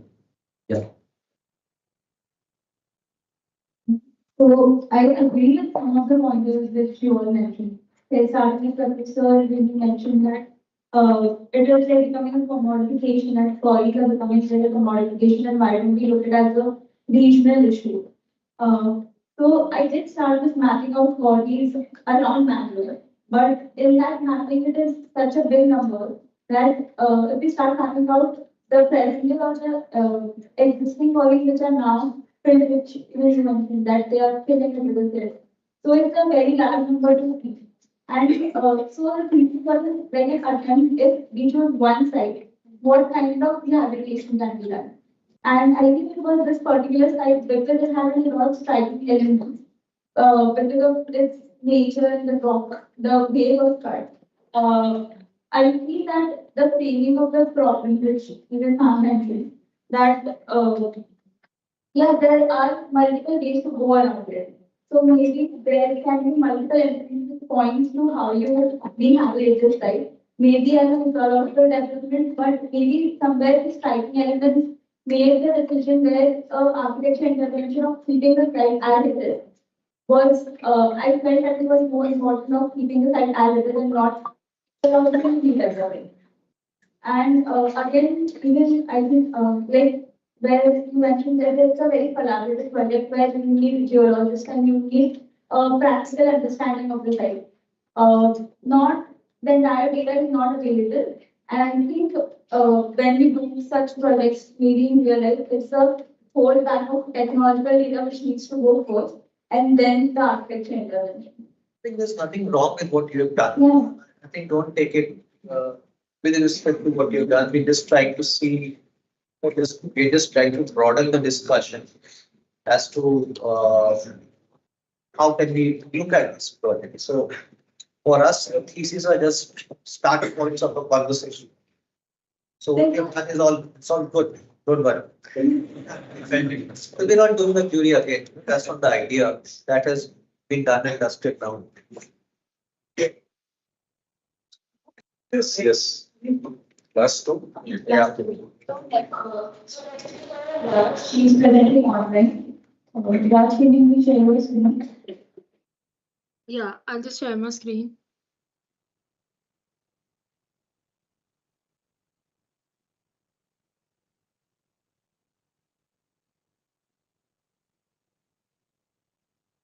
Can you see my screen? Yeah, you can see it. Yeah, is the presentation full screen now? Yeah. So hi, my name is Raj and my thesis is titled Resurgence of Knowledge Traditions and the Cultural Landscape of Kuchipudi. So the abstract, I'll read a part of the abstract, and it says Kuchipudi, a small town in Andhra Pradesh, holds the mantle of being the birthplace of Indian classical dance of Kuchipudi. 16 Brahmin families, the Kuchipudi Bhadvat Tulya, have been holding the baton of preserving and promoting the dance form. Today, the elders in the village are striving hard to continue the dancing dialogue. The dissertation attempts at bringing this, bridging this gap between the indigenous knowledge traditions and the modern needs. It attempts to develop the town to become an epicenter for the dance traditions by overcoming the shortcomings faced by the rural areas and reorienting the public realm upholding Kuchipudi. The thesis started with looking at how what are the Indian knowledge systems and how are they practiced and what are the organizations that have been involved with the whole knowledge systems prevalent in India.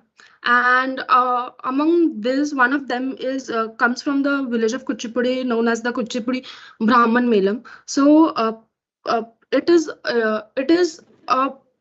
a group of social organization that wherein the Kuchipudi dance form took birth, and since then every generation in the village have continued to practice the dance form. So Kuchipudi is in Andhra Pradesh, and it's very close to about a 50 kilometers distance from Vijayawada.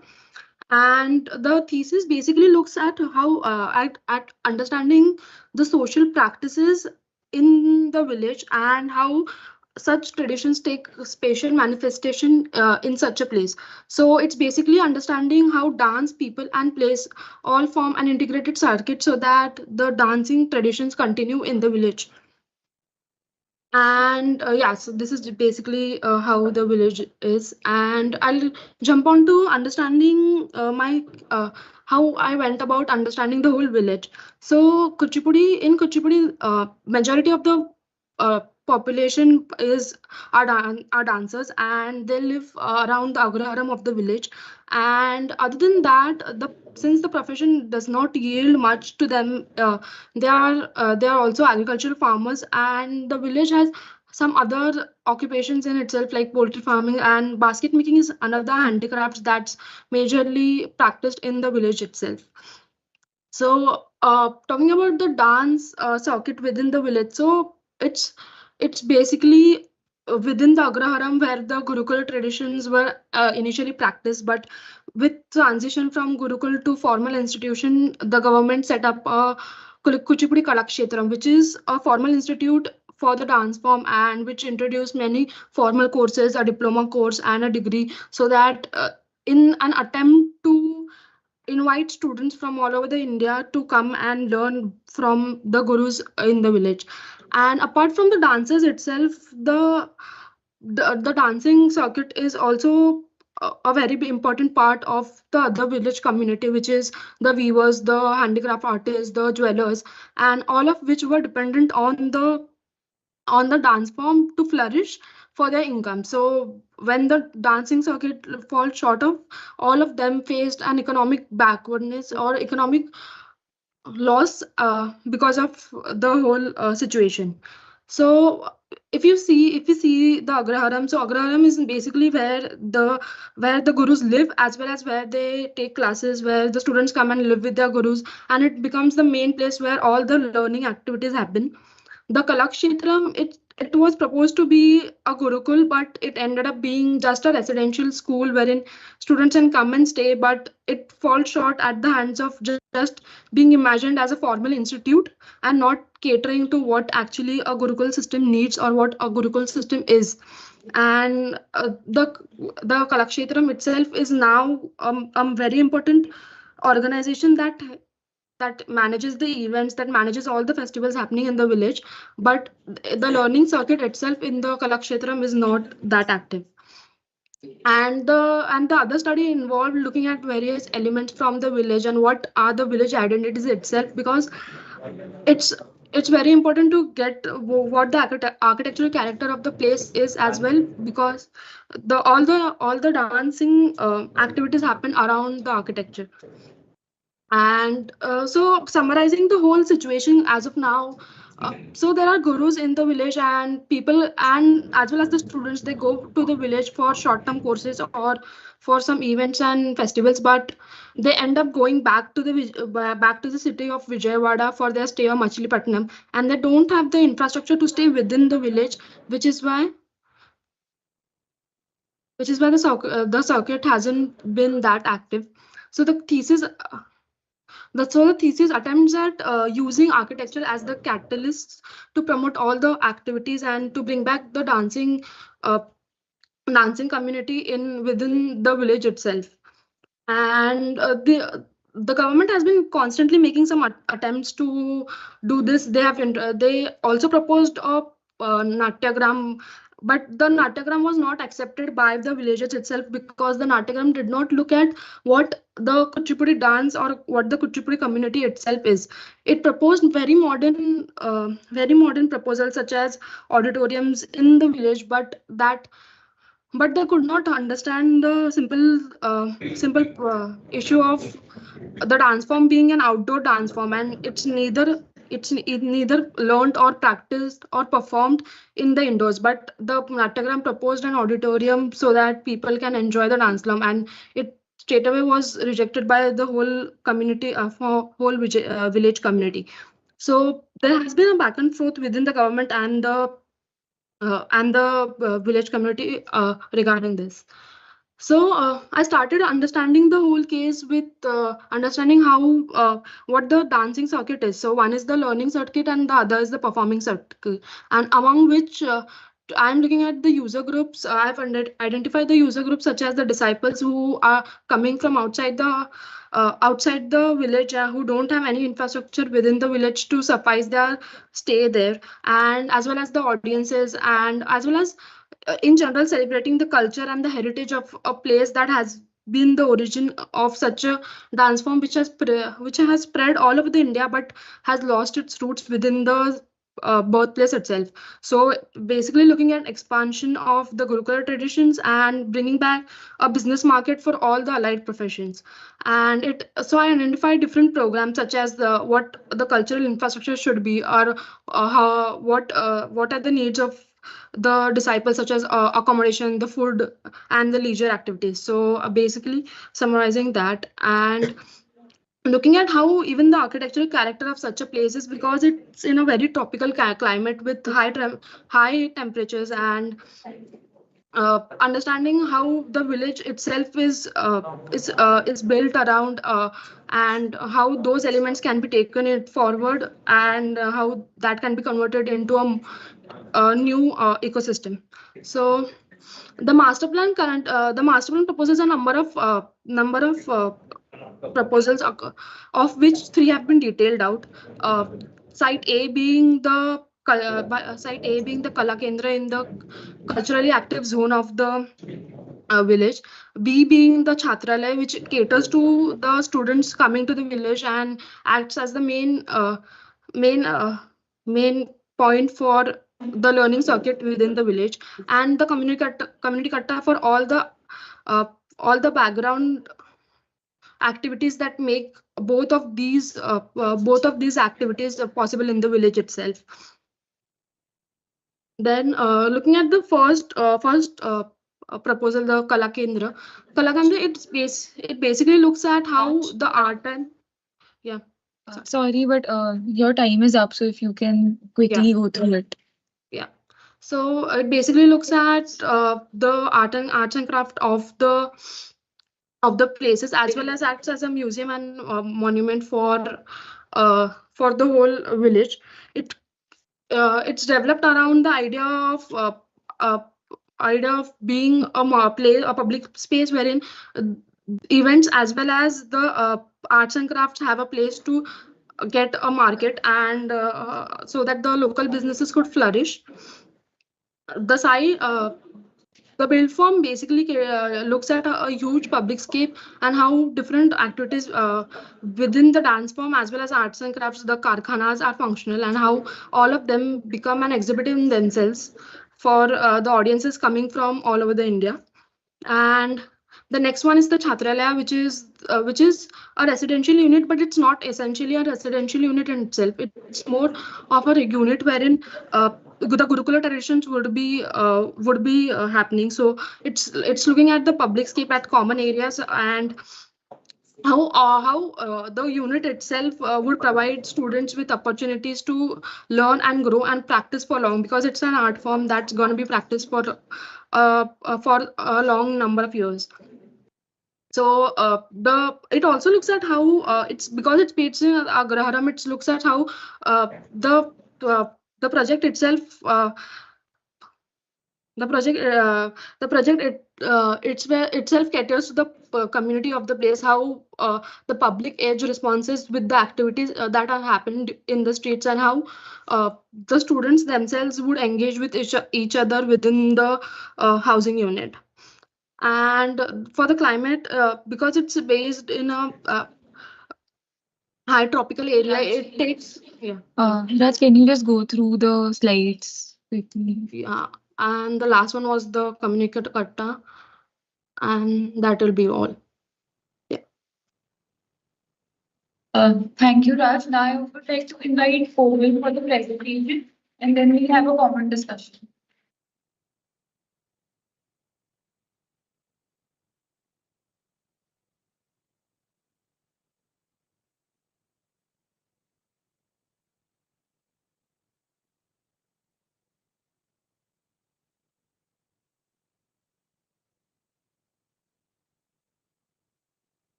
So the purpose of the thesis was to investigate the evolution of the act of making with the relation to technology and reimagine and explore a collaborative relationship between the two. The craft of focus chosen was pottery because of a personal interest in it, and a bunch of case studies were done to understand the different processes of making using different tools and materials. Pokhran is a town in Rajasthan between Jodhpur and Jaisalmer, and it houses about 200 families of potters. KVIC, or Khadi Village Industries Commission, conducted workshops and distributed tools to them, but this inclusion of technology failed. Out of all the tools that were provided to the potters, like plungers, kilns, electric kilns, and electric wheels, only electric wheels were used by them. And this was one of the reasons why this was selected as the sector. Owing to the lack of demand in clay objects, the present generation of potters have diversified into other skill-based professions like stonework, carpentry, and metalwork. And the next generation is tending to move towards more mainstream professions. Thus, to keep the craft alive, there has to be an increase in demand. which can be achieved by diversifying into industries other than kitchenware. To achieve this while retaining the creative aspects of the craft, a collaborative institute is proposed, enabling collaboration at 3 levels: intercraft, between artisans and technology, and interdisciplinary, that is with engineers, architects, designers, etc. To move further, a series of speculations were done as a pair of two binaries and an equilibrium between them. The first binary, where the two share no relation and can exist without the other. The second, where they are interdependent, but one could still favor one or the other. And the final one was an equilibrium between them, which introduces a third party as an agent of equilibrium in the form of designers, etc. Workflows were thought of for each material and scenario, for which each material was divided into 3 processes: preparation, finishing, and processing. And the digital workflows were divided into simulation, fabrication, and innovation. For example, the equilibrium workflow for carpentry was based on the workflow followed by Wendell Castle, where he sculpts a small piece, which is then modeled digitally. Equidistant panels of it are then cut using a CNC cutter or a robotic arm, almost and stacked almost like a contour model. And it is then properly shaped using chainsaw sanding machines to create sculptural furniture of a pottery, which can be probably done wearing a VR to attain the exact shape desired.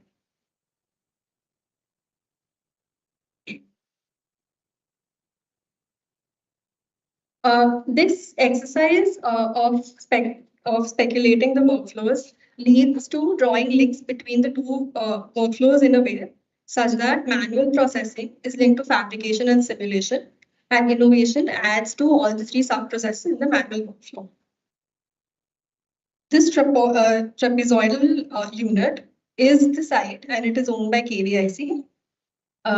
This here is the potter's pole, and the brown shaded regions are identified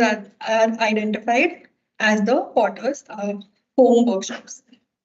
The pole itself is imagined as an exhibit to showcase the modules or whatever is made in the institute, and these plots in the pole, the orange shaded plots in the pole, become the sites for 1:1 scale experiments, which in turn act as activators throughout the pole.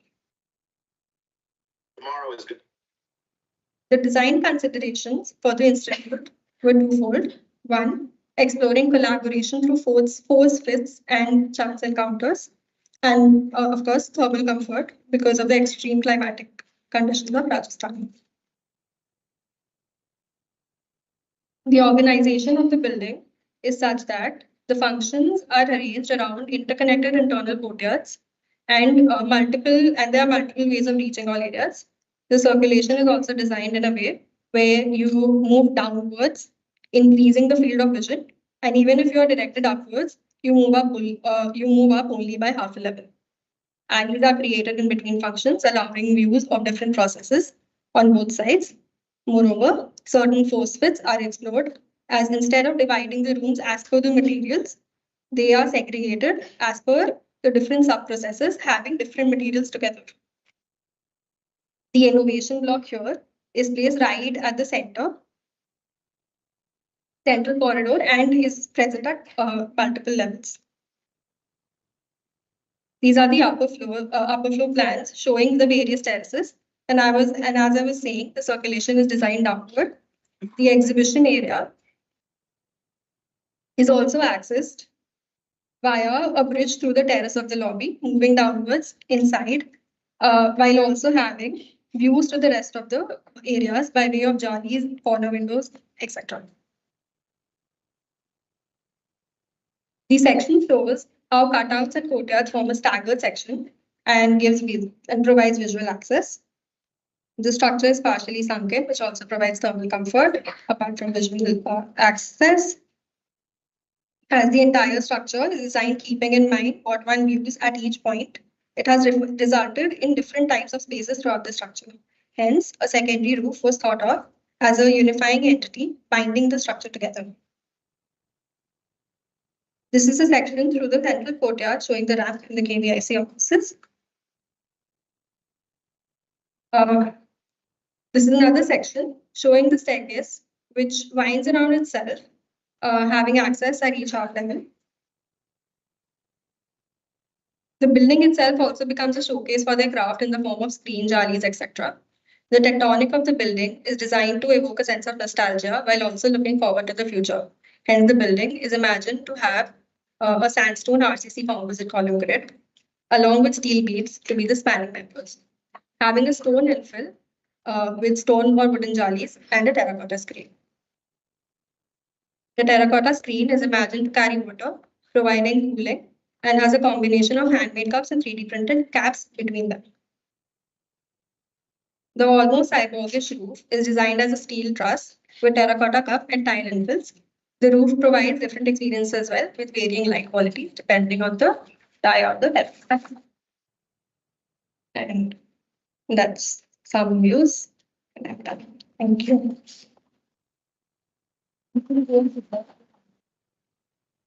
We can have the common discussion with Komal and Raj. I'll request Raj to turn on her camera.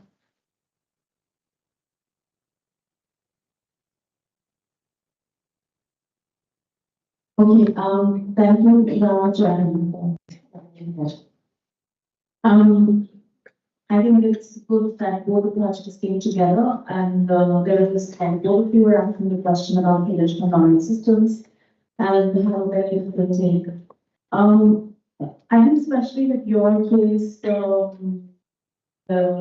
Prague Center, I feel it's very exquisitely designed. There is a lot of, we can see a rigor in the designing, and it demands a question of where are we taking the right approach in discussing about the project? Maybe you took it in your way, you thought about the function, and then. But I think now when you look at it, and I'm just thinking aloud with everybody in the room that maybe such projects can be essentially just about form making. And he tells us about the form making process, not to worry too much about function. So then, otherwise in a very linear process, we are stuck with the function and how we are, including the logic and rationalizing it and then seeing from that perspective and trying to say, oh, this is not working. But it's such an exquisite piece of work. So let's just talk about form making and a function. It can adapt to any function whatsoever, and that can be an afterthought. So a little bit more courage on that front might be like, I don't know, we can revisit that way, or how do you discuss your projects? Even if the process was different, it can be revisited when you reformulate how you present it, because then I see the project is more about form, which is a craft, but it doesn't necessarily have to go back to the craft of several institutions and stuff. Yeah, I think you put it rightly that these two projects, along with Ananya's project also, there's similarity between her approach to your approach, where you're trying to bring what is otherwise spread out geographically within the village or in a region. You're trying to bring them to one particular center. And then, as John said, that it becomes a project of form making or placemaking, saying, okay, I would like to create that here, then something can be accommodated. Vis-a-vis, if you look at the Kuchipudi project where, sorry, what's the name?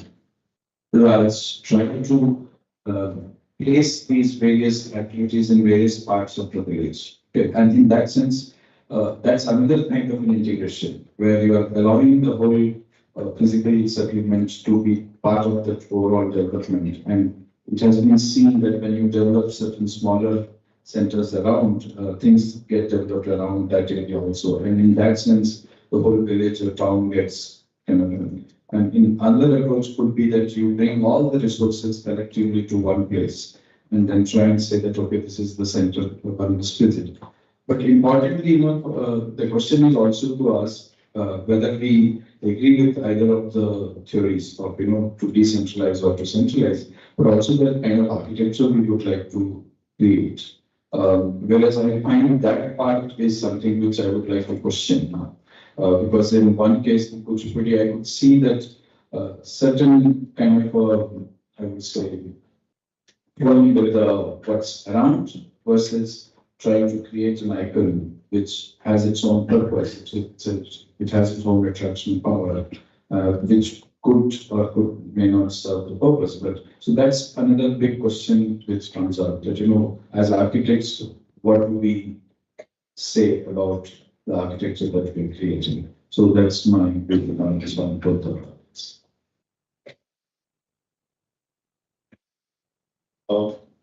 Okay, so yeah, it can be completely like a form-making project where that level it's really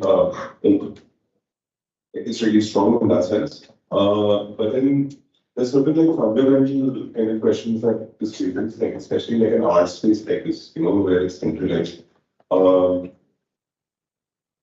I mean, whatever I'll say also, like, let's just take the NLECC, I mean, it's like someone, from Star Wars, like this Death Star came and landed in the middle of Kurla, and it was just like, what has it done to that space around it, Like, I mean, and the fact that there is a kind of diligence to that kind of capital, that it can get away with something like this. What is that? Like, I mean,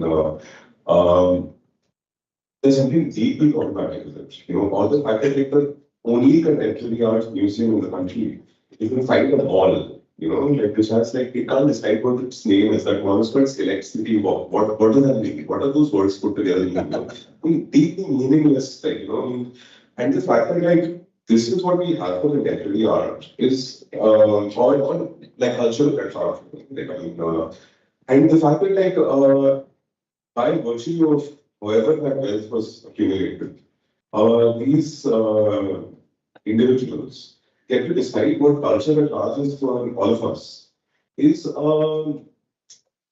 fashion, in my opinion, right?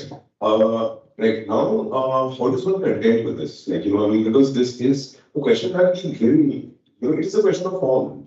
Honestly, I mean, this is in bad form, it's in bad taste. Aesthetically, it is bad. Like, we speak of the banality of evil, but there's a evil in banality as well, in the mediocre. It kills the soul, what I mean? As creators, like as builders, we spoke about like, bringing indigenous technology to new age technology. There's this sci-fi author, Ursula Le Guin, she speaks about the KRVIA theory of fiction, but it's also the KRVIA theory of history. She says it's like the clay pot is actually the fundamental piece of technology that we need to consider.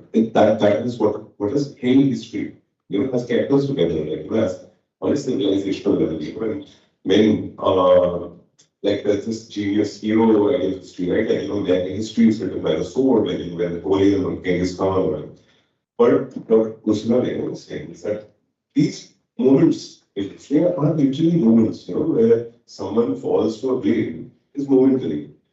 Majority of history is written in clay pots. This is history that has carried us, still carrying us, Now, if you kind of look at what that does, as opposed to like, just rounding everyone up and saying, yes, space में, NMECC या जो भी है, यहाँ पे जाके हम, we orchestrate one conversation between, the past and future. Who gives that person the right to orchestrate that conversation?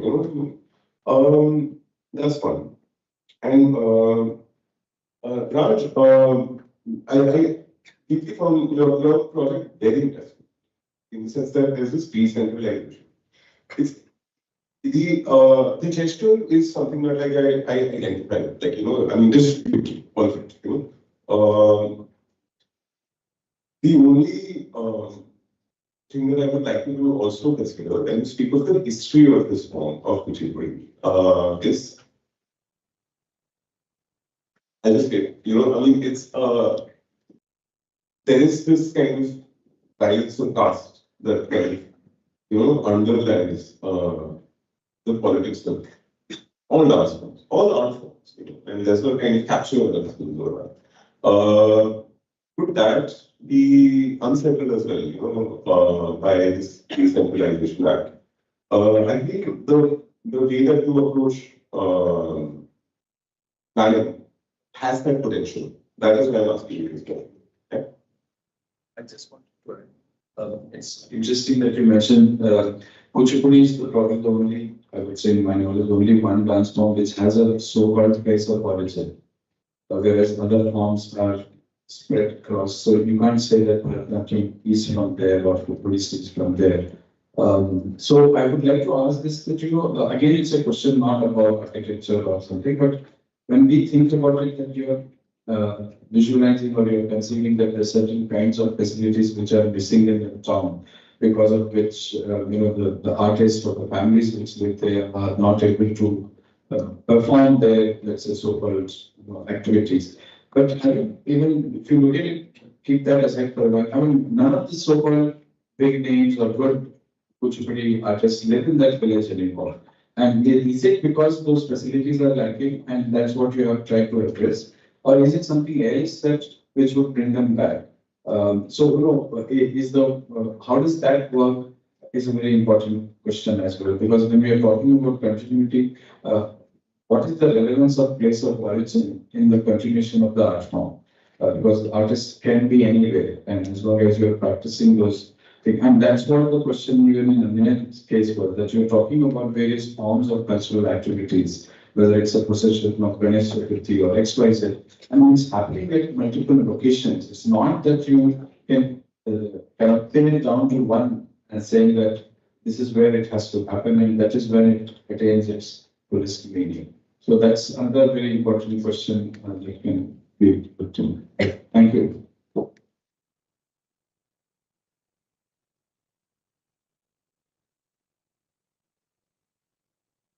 Now to open the common discussion. If students have any questions, they can ask to any of the panelists. I can see one there.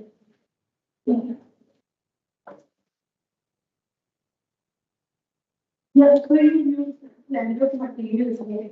Who was your question for? My question for the class project. Okay, will be. Is it for overnight?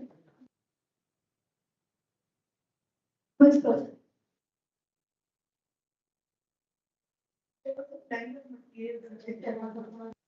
Like sandstone and steel and everything. The choice of using terracotta as an to derive from the choice of material, or also to create the blend of materials for the way you wanted to inculcate your program. Sorry, I didn't get your question. So you must the leading the room, right? That's why. So the choice of using terracotta with sandstone, was it right in the context, or was it just to create a blend of the certain materials with technology? No, as I stated, the program is a quantity time, and now the architects as well are diversified into the types of new material because it's available, not in industry, but the others are available locally and they are working with it. And the playing of music.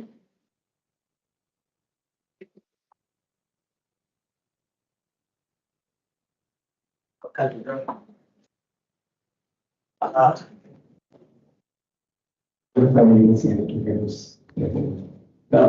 you for today, actually. Give me some reason I couldn't sit through all of them, and then sitting in and out and listening to the comments and the conversation, and making a lot of, I think, really important questions that have been raised across the day. And I also think it's, I mean, I found it really fascinating that it came after Sage's presentation in the morning, because in many ways there was the pivotal future of thoughts that was being kind of created. And it seemed to kind of want to deviate the world of the natural and the machine and figuring out what is the man, quote unquote, within this. And after that, we had, stories of births and ecologies and quarries and, and of course, central to that was, I think, the location of architecture itself and the role of abstraction that enter necessary for us to practice with that. And I don't mean abstraction purely in only terms of the design itself, but abstraction also in many ways as a way of thinking. The abstraction that you have from placeless as a quote-unquote profession, and then how do you mediate that relationship between the place that you occupy and the people that you say you are addressing, or the people / places that you say that you are addressing. I think it was very apparent in the last set of conversations that I think Sahej was also really talking about the kind of what's that centrality, decentrality question. And architecture has this sort of anxiety to centralize, even when it pretends it's decentralizing, because it very often belongs to structures of power that can only often centralize. And I think that was, if I have to take out a theme that runs across all these projects, it was that anxiety. It was an anxiety concerning architecture's sort of disturbing sort of existential problem.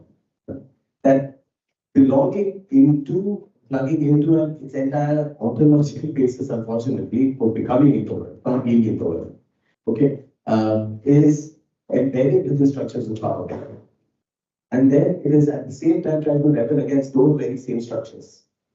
So you have that kind of schism that is always played out very often within the thesis project, which I thought was like just interesting to think about in terms of how we can begin to mediate these sorts of crises that we have been finding ourselves into. And I think, I'm glad that so many of the students are here. I know that a lot of them might be thinking about things and maybe shy to even ask things. And unfortunately, I don't think we have much time to get them all involved. So I would like to kind of create a space maybe now. But we don't think about the specific of project, but we think largely in terms of these questions that the thesis asks us to consider.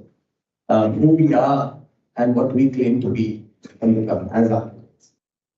But before we do that, I think maybe I'll just kind of pass the microphone around to, but just some sort of final, I guess, macro comments concerning anything that you have in mind. Not only the four respondents, but also the students who've been presenting today. Whether it's about, I don't think they're interested so much in the specifics of the thesis as much as they're interested in now that you're distanced from your thesis. If you do, you've got your degree, it's over. Now, can we look at that same question? And have we learned something through that process? Or can we look at ourselves and say, oh, damn, at the time? I mean, you know what I mean? Whether there was distance enough for us to be able to critique who we were at the time that we were doing the project. So I'm going to go at the center with our kind of experts as such. And then we can pass the mic around with the participants, whoever's in the room. And if somebody online wants to join us, I think that would be great. Yeah. This collecting. Yeah, right. Yeah. First, it's good to go for the opportunity, you can say whatever. I think it's a very important platform. And one of the things that is very exciting in this room is the sheer number and the energy and the interest in this conversation. So that is something very, very clearly. In terms of the question, see, I can see that there's a certain, we call it the fashion or the trend, but there's something about fashion and trend, which if taken seriously, it points to what actually is happening in the world. The trends are because for a certain reason, because we are probably all, products of a certain cause and effect. And so, like some of the themes that are emerging, a lot of people have started talking about ecology in urban systems, and that is really like, where does it come from? And if you look at it, it's already a counter. It's a counter to the fact that a lot of practices are let me not go into the practices, but the country, the agricultural land is getting converted to non-agricultural land very, systematically. And there are rules and norms set in place to do that. Now, we can problematize that, but if we don't problematize that, the outcome of it is that we have less and less of agriculture. But the thing is, that also means that there is more and more of urbanization. It's no longer that people are coming into the city is going outside because we are losing agricultural land. That means the food has to now be produced into the city. So I think this is an outcome when you start thinking about urban agriculture. We see a lot of these projects. It is an outcome of this reality that we have today. And I think through this distance that you are like asking, also the students do have it now that you've done the project, distance, and see where it's located. What is the reality of this project? And reframe it. Because sometimes the linear processes are important. You start with a problem, you arrive at the solution, but then the solution itself helps you reframe the problem itself, and then you go in a different direction. And I think that it's also the other second thing that I wanted to point out, which I'm very happy and happy to be part of, is the fact that you bring back to students the following year. And so there is again that time, and they might have gone and worked and they come and revisit the projects. So I think it becomes just a little bit more richer conversation. And I think moving forward, we're having a discussion about how can that. So instead of presenting the projects as they are, maybe it's also an invitation for the students to represent their projects now from a distance. Instead of defending, locate your project in the reality and represent it. So then they also are a little detached from it, and it doesn't become like a reference versus presentation painting. Thank you. So, no, I think this has been a great day because this was the nature of those concerns, but also generally speaking, I'm quite impressed by general skill sets, understanding and rigor that the institute is bringing. I would have just loved to interact more with the professors, like the guides, because I don't think they were left out, open to fend for themselves. So a lot of what we see, often how they interact and work with their guides. So that's one, we don't know their guides, right? So that's one part of it. So there's that one issue which keeps coming to my mind, since you have, I'm talking about curriculum and formats right now, since we have a research that leads to a design. And truly, sometimes when we're doing research, the conclusion is not really done, right? We just don't have an option sometimes. So sometimes what we call as research is actually not research. It is creating a justification to do our projects. I think therein lies certain contradiction in the program itself, and perhaps that can be addressed. Because truly, if you look at a problem, and then the conclusion, you are doing the research because you don't know the answer. And the answer is that don't touch it, or pass it on to someone else. All this means a different approach, and we are not equipped. So I think that itself is a very big acknowledgement. And that itself is a huge acknowledgement when it connects to everything about centralization of power. We talk about the power, question of power, to acknowledge the fact that we have to let it go. And perhaps this is best done in certain other fashion. Is one of the biggest contributions students can also make to the thinking about what should be the architecture today. So I think that is one part that just it's an uncomfortable question also, because when you don't end up with a project, that's why there's an inherent contradiction in what I'm saying. But you will have to resolve this if one has to. Otherwise, it's a kind of a loop that one gets into, right? So there's an expectation. So I think that's one of the first project and the nature of the project shows so much what our concerns are, equality. And so these projects, which might feel like very innocent, rash efforts, I mean, I'm able to derive a lot of conceptual categories to think about. And come to think of it, we are at a deadlock kind of a situation when it comes to so many things about expression, about freedom of speech, of environment and sustainability, and we are scratching our heads for answer.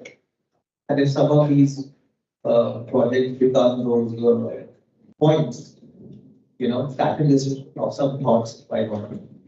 In that sense, I really want to thank you and Lives and your professor, for making this possible.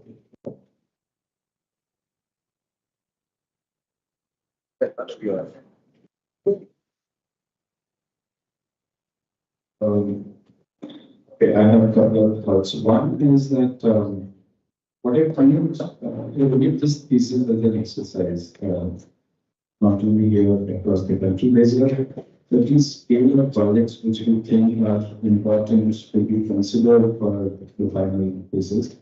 Now, lately I've started having problems with that approaches because you're putting ourselves again at that position, which I keep saying, architect, that's wrong, right? Where he or she is supposed to know all, can do all kind of an approach.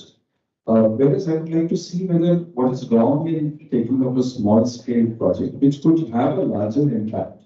So maybe we should look at a problem statement, which could be very basic question, but impact could be much larger. And maybe that could be the real thesis. Because sometimes I realize that solutions could lie in some of those very basic small issues to be addressed. And that's where I find that sometimes I feel, are we moving away from reality? If you look at all the projects that were presented or even what I put up yesterday, these are the projects ideally most of us architects would like to do. And where we feel that there is a say for our own thinking, our own ideology, our own philosophy, our own design school of thought. But practically out there, when you look at projects like apartment buildings or commercial developments, where very rarely we have a say, which are built. And that's the dichotomy which I'm trying to understand. Is this somehow is becoming very selective in terms of taking up that project, maybe by choice or by program, we don't know. But also, it is indirectly telling that this is appearing to be like a nice chance to celebrate architecture, because we know that at least most of these young people, when they go out in the field, they unless and until, of course, they're working in some nice studios, but if they get into some of these commercial practices, you are moving away from this kind of critical thinking about issues. You're getting bogged down by very practical issues of FSI, timelines, cost. I mean, this is what not be discussed in this point. So that's very interesting part. And also, I realized that many of these topics kind of give us this sense of that as if we're losing something, we're losing a nice history, hereditary, ecological systems, and then we want to kind of address those issues by these architectural interventions. I wonder whether is that really what's happening, and is that a reflection? So then, as an architectural fraternity or even students' fraternity, this could be a very important point of thinking that where we can contribute as an institute, as students' body, or as a fraternity. And in that sense, I think this discussion, I wish it really can become more public in nature. Other colleges and other architects and even general public could be part of this conversation. So that would generate that sensitivity. So good job. Thank you. Thank you. Okay, so there's this thing, right? Across history, artists and architects have been at war. From the first cave developer, well, I was going to say cave developer, cave dweller who put rocks together and then cave developer who put rocks together and made places of shelter, and then the cave artist who came and spat prints on it and just graffitied the entire thing to maybe Corbusier nature. We've been at odds. Okay. I say this because actually want to lend some weight to what I'm going to say next. So you spoke about the anxieties that that architecture is facing, and these are very much the anxieties of our times. Perhaps this generation of architects is facing them in more exacerbated forms. If architecture is really this ability of having power, it's this game of power. And if great power comes with great responsibility, then I, coming from that line of artists who has been in combat with architects, believe that the architects that will be given this room are definitely up for that challenge. Well, that's good to know. Yeah. Okay. I like to be a little scripture about these things usually. Have to wrap up in 5 minutes, have to dismantle the LED screen for so where any of the participants would like to respond from their point of view, not with a particular thesis. But the idea of thesis in general, what are the would you like to respond? Give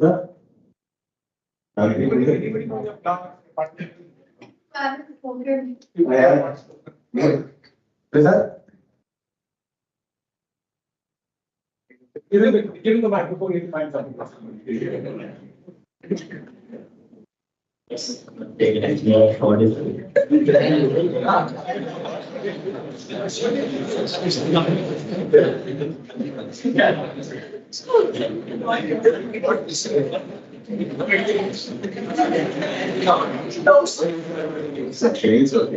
But I think it's I mean, I wish we had more time, I wish we had more losers of the paper. But it's always any of these seminars usually end up with some really schedule tightness, which is unfortunate, I think. I do hope that we can just to respond a little bit to what all of you are saying. This anxiety that I was talking about is clearly at play in the way that the Bombay University imagines what is an architectural thesis. I noticed that the anxieties that Pratyush said between the act of research and the act of design. Yeah? The act of design is always imagined in a particularly conventional architectural way, institutional way. There's always a preset template rather that is imagined as what's called architectural. The truth is that form within which we think that architecture is practiced has almost nothing to do with the way that actually platforms will produce outside. Whether that's by developers or whether that's by informal communities or whether those are which is literally the gap between what is imagining as architecture and what's practiced as architecture is huge. So for us in the school, the teaching them, then it doesn't become if you start making that as a model, you start teaching them very much and stop teaching. Our idea of what they're trying to teach them in the school is actually a way in which they can negotiate the space between an ethical position and the world outside. That is all that we can begin to do in these spaces. To go down to the core of the ethical, I mean, there is an old-fashioned idea, but I think it's important to be old-fashioned. The ethical core that is going to constantly make you unhappy with your work. It's an important thing to be unhappy with your work because it's only if you're unhappy with your work are you able to go beyond yourself and actually to the idea to be able to grow. Okay? If you are going to constantly think that you are absolutely right and try to find that one place that all when it's up at night, all the everything is perfect, and it's there, then at the end of it, you stop learning. And then when you stop learning, you become a talent. I find this to be true often, especially in thesis projects, where students become so defensive about their work. The students come on, people want an architect, let him present their work, man. They're like, stop going. there's no sense of self-criticality that is then embedded within the thinking about one's own position. So one's own subjectivity, whether that comes from gender, caste, class, and what sort of affordance the that around you to have. So I have a feeling that what we are hoping for is a sort of anxiety within us, an uncomfortableness, not necessarily a perpetual sense of kind of comfort. A sort of internal struggle that's constantly going to be at odds with the world. And that is actually what I think is going to produce good outlet. If you train students to simply plug into the existing system, they are not going to produce data. They're going to produce what's there outside. In which case, it's just perpetuating the same problem. Often, I find that sometimes the struggle that is unhappiness, that I believe that is an important. That's the thing totally here. It's a sort of angst that keeps going. It's not an angst that kind of cycles where you go up. Too often, I find that sometimes we retreat into not being architects at all. And just staying away from it. No? We form being an aspect. Everything has to be temporarily moving. There's sort of anxiety kind of about the act of building itself. Because we know the act of building is violence. We know that. But then somehow it is a burden. It is a burden. So rather than own that burden, we move away into this idea of wait and temporarily and we convince ourselves somehow that because that it doesn't have a foundation presence, it is somehow more moral. It's a morality problem. Anyways, that is really the. So I think just bringing back to what we were saying, I think the big buildings. You're absolutely right. Those big buildings are often atrocious. Violences upon the landscape. It's important for us to know that they are. Obviously, I'm really not going to be drawing something, some portfolio something. We acknowledge the fact that it's not only because the important for us to do is learn why categories. What is the problem? So, a thesis is often framed as a solution to a problem. I would like to manage thesis as the problem of safety.